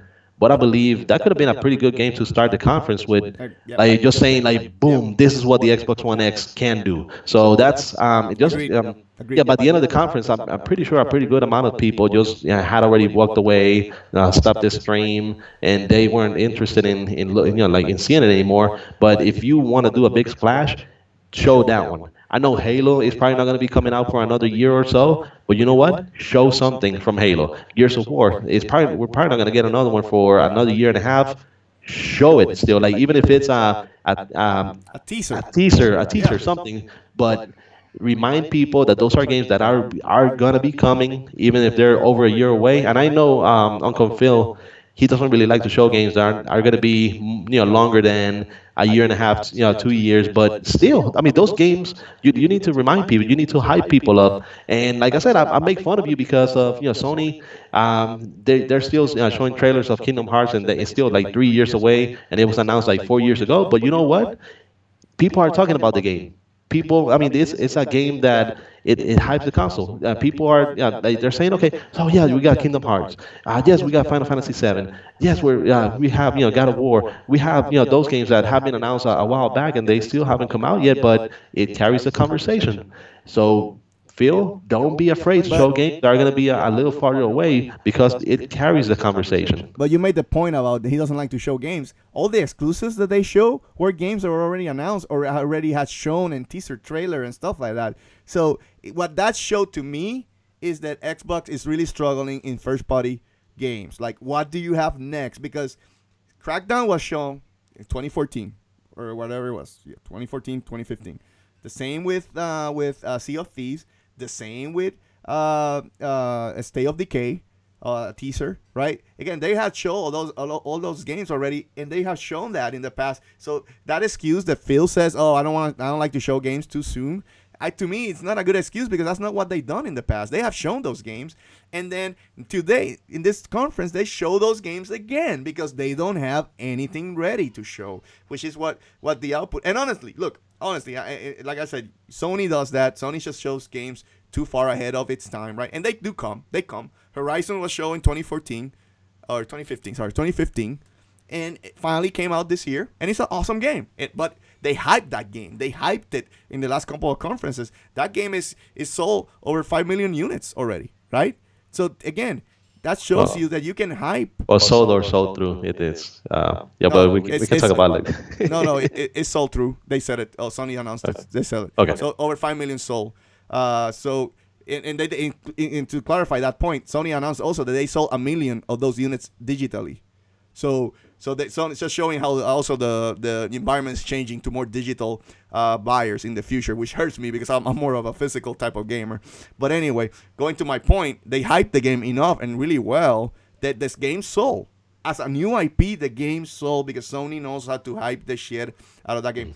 And then, admittedly, also Sony, they got way better first party studios than Microsoft. We know that, right? But honestly, the company who's carrying Sony is Naughty Dog, because those motherfuckers, I don't know how they do it. They just push game after game after game so fast. That is remarkable for a developer company. But they still have strong companies like Naughty Dog, sorry, like Sucker Punch. I like Infamous. I like the last Infamous. They have good, Sony Santa Monica. Again, God of War. Now that one, they have struggled in this gen. We'll see how this new God of War turns out to be, right?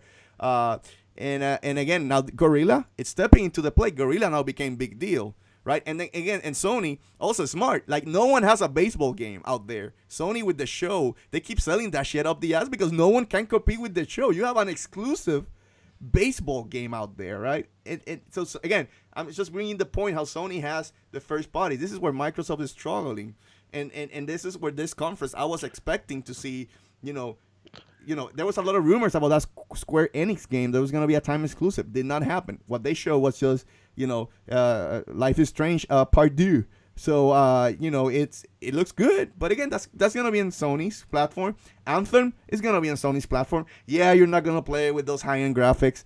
But, who cares? That's my point. What does Microsoft show that made me say this console is unique? And that's what Nintendo has right now with the Switch. They're unique. And that's what you need to be. Microsoft and Sony just looks too similar. And the only thing that saves Sony, honestly, is their first-party games. That is the truth. Because everything else, it's at Sony's platform, right? And then Nintendo is unique because they have a unique console. And this is the first system from Nintendo that is well made. And I'm sorry, because the Wii U looked like a Fisher-Price toy, and the Wii looked like a Lego block, right? This is the first console that I put it in my hands and I said, this shit looks good. This shit looks like a high-end, good gaming console. And then it's a hybrid, so they're unique. Yeah. So Nintendo, that's why I say they're in the best spot. And Microsoft knows it. Microsoft's smart. They probably talked to Nintendo and said, look, can we get you guys, can you okay with us partnering and having Minecraft being playing cross-play between Nintendo owners and Microsoft? To me, that was the biggest news on the whole conference. To me, that was like, damn, Nintendo accepted what Sony hasn't done. Sony's fucking up on that in that regard right now. Yeah. They don't look good with consumers because they're saying, if you're a consumer, if you know, like you and I are a nerd, we know this the gaming industry, right? You're saying to your head, and I'm a Sony fan, and I'm saying, fuck Sony, what the hell? Right now, Nintendo, the company who in the 80s just stronghold third-party developers who were like an iron fist. They were like, fuck you, you're gonna build for us, and that's what hurt Nintendo. Okay. But let me finish my point, so Yeah. I'll let you talk. But this same company who was like an iron fist in the 80s said today, yes, let's unite and I'll let you cross-play. I don't know, maybe we could see, maybe is Microsoft helping Nintendo with the online? I mean, you never know. That could happen.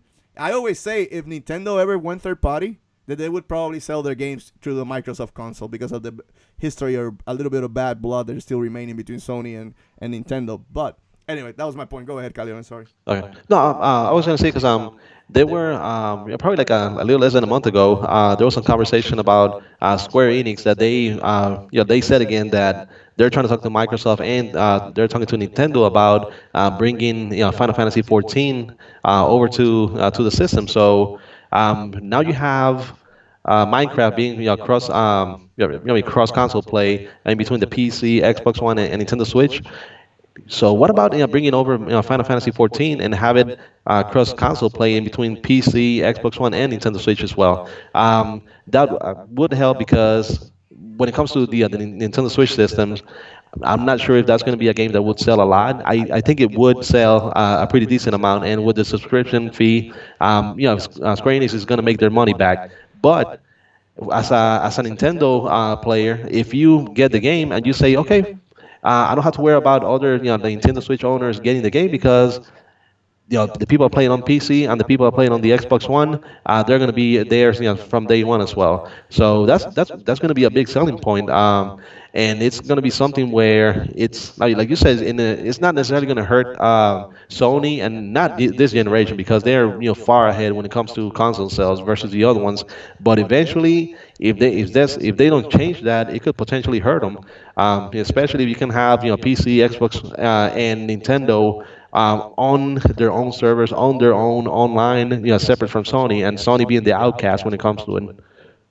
Yep. No, I agree. And to add to your point, this is why competition is good. This is why fanboys should stop and say, "Oh, I want Sony to go under, or I want Microsoft to go under." No, you don't want that because the last gen, or I don't know, it's hard to follow, but last gen, I'll say last gen, or gen before, the PS3, PlayStation came as the cocky. Oh, I'm gonna sell you $600 console, and you're gonna buy it because we're number one. And what happened? They struggle. Microsoft said, "Look, here's we got the best online gaming. What are you gonna do, Sony?" And then Sony had to bend over and says, "Okay, let's do PlayStation Plus. We're gonna give you better games on PlayStation Plus for free, right? And then we're gonna build our online system for free because they did give you online play for free the whole generation, right? Because they bend it over, and then they said we're gonna give you exclusive after exclusive after exclusive to show why our console is unique, right? But they were bending over. They were, "Oh, I am sorry. I am sorry." Like the Japanese, "I am sorry." Then this gen, Microsoft came cocky, and they were like, "Oh, you're gonna buy the Connect with the Xbox One, and you're gonna like it for $500." And And and that was a big mistake. people said, "Fuck Yeah. you," right? Because people don't have alliances. This is fanboy shit that does not exist in the real world, right? They were like, "Fuck you, Microsoft. We're not gonna get, we're not like what you're selling." And then Sony, because again, they built the goodwill of the people, they became the number one console this gen. That's pure and simple. But now Sony is showing a little bit of cockiness again. They're like, "Yeah, we won't allow crossplay. Yeah, we won't allow, backwards compatibility." And then Microsoft, they're the ones bending over. "Oh, we are sorry. Here's backwards compatibility. Here's crossplay between systems." You see, that's why competition is good. That's I have to say. Any, anything to add, Caleones? Because then we can go to conclusions and then we can discuss your highlights and of the conference for Microsoft. Well, I mean, it's I was kind of down in the conference because, like I said, I thought it was going to be only about the reveal of the Scorpio, how powerful it is, the specs that it has, and they did move over to the games and spend really good time. I mean, a pretty good amount of time on the games themselves. The only thing is that most of the games that they showed, they either were timed exclusives or multi-platform games. So it wasn't necessarily anything that would benefit Xbox because you're still going to have those games available in other like consoles either right away or eventually. So they really needed to hype it up more. Anthem should have been one of the first ones, or probably the first thing that they would have shown right before the reveal of how the Xbox looked. I mean, showing the gameplay, true 4K, and how amazing it looked. But they decided to leave it, for the end of the conference, where a pretty good amount of time could have already left. I mean, a pretty good amount of people could have already left and not be watching the streams anymore. So that's something that they missed out on. Also, I do not really like, Phil saying that he wants to show games that are only X amount of time away. Just, I mean, you have big bombs when it comes to Halo, when it comes to Gears of War, and games like that. Just show them, get people excited, get people talking about it, even if it's a small, like a teaser trailer, a small snippet of it. Just drop those bombs and let the conversation be carried by other people. So that's something else that they missed out on. Um, it was okay, a lot better than the EA conference, really, but they didn't really show me anything that would make me go, right now and reserve the console and say, yeah, I gotta have it. I have to have it right now, because most of those games are going to be available anyways on the Xbox One S. They may not look as good, but they're still going to be there. And yeah, I don't know, like I'm not really pumped when it comes to it. And eventually, I would like to own it, and eventually, I would like to take advantage of the graphics. But so far, I don't really see the benefit today, or or a big improvement on what we currently have, and certainly with the price, because I know Sony will drop the price of the PS4 Pro as soon as the Xbox One X releases. Yep. You're gonna have a console for $499, basically $500, and the PS4 Pro is probably gonna go down to something like $350. So there's gonna be a $150 difference They in better. between those two. So let's see. I mean, how much that's going to be affecting it at the end of the day. They better, but again, Sony's getting a little bit cocky this gen, so I wouldn't be surprised if they keep it 400, but they better lower that price to 350. For me, conclusions on the conference, highs. I mean, it's interesting the Minecraft again crossplay. I think that was big. That shows some advancement that maybe again maybe a partnership with Nintendo. Yeah. The other highs were the games look good. Metro show well. Assassin's Creed show well. Again, a little bit too long on the gameplay, but they show well. Forza show well. Yeah, again, Forza. Again, it's a racing car game. I don't care about those games, but it showed well. It showed the graphics well. The only thing that they didn't show to me, if Scorpio would be awesome, and maybe they have that ability. If they said 4K 60 frames, I didn't see anything that told me all those games are going to be 4K 60 frames. I think there's going to be, maybe they give you that choice, which Sony hasn't done really well with the Pro. That's why there's no reason to own a Pro sometimes, is because I prefer frames. I'm telling you, once you go 60 frames, when you play on PC also, games look way better. I played Tomb Raider on PC, look way better, trust me. Frames are better than resolution, pure and simple. And if Microsoft gives you 1080p, 60 frames, that option, that could be a game changer, but we'll see. The other highlights that I would say, Anthem showed really well. Again, it's early. I'm guessing that game. I wouldn't be surprised if that game gets delayed to 2019, but we'll see. Hopefully, it'll be for fall of 2018. Cuphead, I'm gonna buy that game. I'm interested in that game. So, and that's where my highlight. Oh, and the price, even though it's high for a casual gamer. $500, I think, is fine for what they're offering on that console, right? The specs deserve or merit that price point, in my opinion. I was just hoping that Microsoft would have bigger balls and just say, let's lose money. Boom, 450. Maybe even 450. Just get to that 450 mark. Get closer to the Pro. Then you force Sony to lower the price. Because it's going to be interesting if Sony says, we'll keep it at 400. Well, another thing they could have done is just have some sort of trading incentive where, hey, we'll give you. I mean, we have talking with GameStop. If you trade in a PS4 Pro, we'll give you X amount of like towards the Xbox One X, maybe even bigger. Like the Switch did, because the Switch had a pretty good trade-in when it came to the consoles. I believe it was something like $150 for a Wii U plus an additional $75 if you would do it like within the month or a month or so when they started doing the pre-orders. So that's something that they could take advantage. Then again, it's not coming out until what was the date that they announced? In November 7th, I believe it is. November 17th. Okay, so they still have time to get those the pre-orders and incentives and things like that. So that's where they prefer to lose money on giving a bigger I don't know, like bigger credit when it comes to trading in the Sony systems. That's one way that you can get people to get rid of them. So or Xbox S. I mean, if they give me a good offer for my Xbox S, I would think about it. I would fuck if they give me let's just say they give me $300 for my Xbox S. I know they're not gonna do that, but I'm just exaggerating right now. Then I would spend the extra $200 and buy the Scorpio.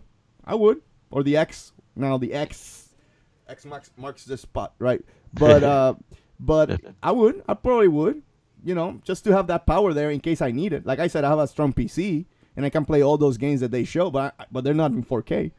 As long, like I said, and I'm sorry, that's where I'm different. As long as I can get 60 frames, I could give a flying fuck about resolution. That is the truth for me. That is the truth, and that hurts. God, I wish Horizon Zero Dawn that I'm playing right now would be on 60 frames. Yeah, it looks good in 4K. What? I prefer 60 frames. I guess low for me was a lot of long gameplay trailers. They could have cut a lot of meat out of the conference. It should have been more streamlined. Could be quicker to the point. A lot of talking, a lot of bullshit. Like the piano guy, I did not mind. I like Ori. I think looks really good. I think that was a good. That's a highlight too. I'm sorry, I forgot about Ori, the new Ori game. But the guy with the oh my god, he shoots, he scores. Come on, Microsoft, really? Come on. And there was a lot of cringe moments. Even when people were talking about the game itself, bringing people, give credit to Sony. To me, Sony, and then Nintendo probably took this and used it on their last Direct, right? Not when they presented the Switch. Sony last year went games. There were barely any talking. They didn't talk. They just say boom, boom, boom, boom, quick, to the point. You want to see gameplay? They didn't have a treehouse, but they showed in their PlayStation channel on YouTube, they were showing gameplay, right? It's kind of like a treehouse. Nintendo did a good job, and I'm hopeful that they follow that blueprint, because the last Direct, they were like games. And it was even so fast. I was like, wait, what is this game? What is this game? So even though a lot of people are saying, oh my God, Nintendo's only going to be like 25 minutes, they could be showing a lot of games in 25 minutes if they follow the same blueprint like they did with the last Direct, right? So that has me hopeful that it's going to be fast, clean, to the point. That's what I want to see. I like Sony's, how they did last year. We'll see how they do it this year. It's going to be interested. And I like Nintendo's last Direct, because admittedly the Switch reveal wasn't that good.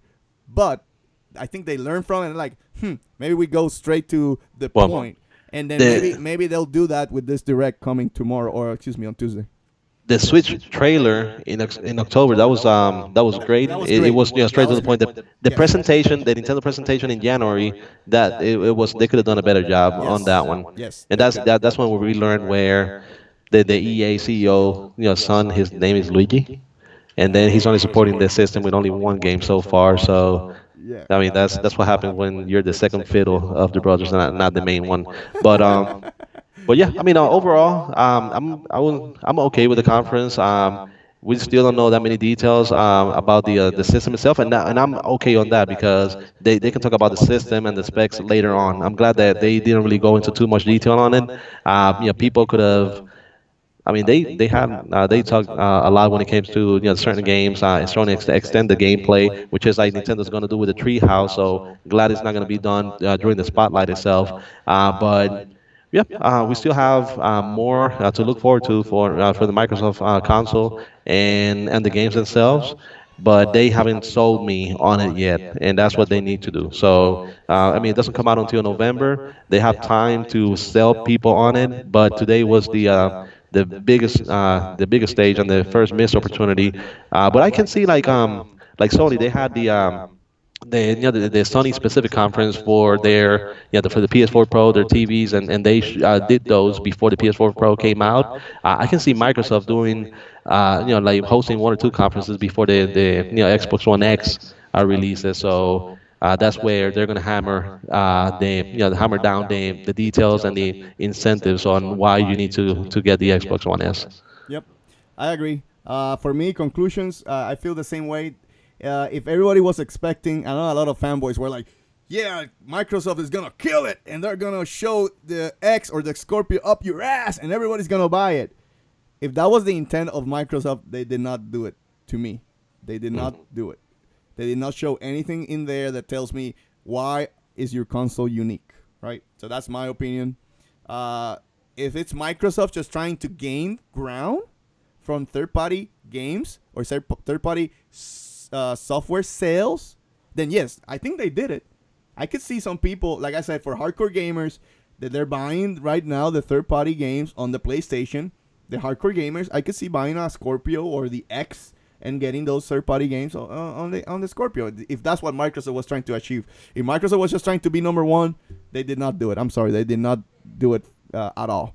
And maybe Microsoft knows they lost this generation. But going back to my point, to their credit, Microsoft shows Sony and Nintendo how you do a mid-gen refresh. They show it really well. This is how you do it. No more bullshit, Sony. If you do that shit again with the PlayStation 5 and you go with the PlayStation 5 Pro and it's a shitty ass refresh, I think you're gonna lose people. And the same from Nintendo. I know Nintendo has their fans used to getting the mid-gen refreshes that are shitty, but I think Nintendo fans should be stronger. Now that Microsoft show you this, Nintendo fans should be stronger and saying, no, Nintendo. If you're gonna give me a mid-gen refresh, it better be a good damn good one if I'm gonna buy it. And I'm at fault too, because I bought the new 3DS just to play Xenoblade Chronicles, but my 3DS was fine, right? And that's on me too. And that's where, if we take something from Microsoft here, is that Nintendo and Sony should learn how to do a mid-gen refresh. I would say the only people that need to be, the only reason why Microsoft needs to be worried is that people with accents like us, when they go over to the store and they start asking, "Oh, I want the Xbox One X," that's going to be kind of like going to a Chinese restaurant and be like, "Do you want fried right or what right? White right? Fried right?" So, I mean, are you talking about the X or the S? Just do this. When you go to buy it, just go, give me an Xbox X. I mean that's the worst thing when you go to like Craigslist and you have I have on sale a new 3ds XL. I'm like, so it's a new 3ds XL, or is it like a new 3ds XL, or is it just like a regular that is new, or is it the new version that, like, which one are you talking about? So I mean, hopefully it's not going to cause confusion because you have the Xbox One X and the Xbox One S. I mean that's kind of stretching it. Everything else is overall like it's a good beginning, and Microsoft can build from this before the console launches. Okay. I think we can end it right here, Caleones. Again, I want to thank everybody who joined us today here at the Force in Unison Gaming channel. Please subscribe, like, and comment so you can make these two crazy motherfuckers happy.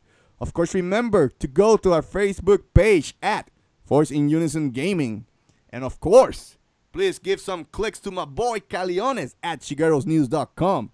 Anyway, I really appreciate you guys coming over, and long live Nintendo, my friends. See you guys later. Okay, have a great one, everybody.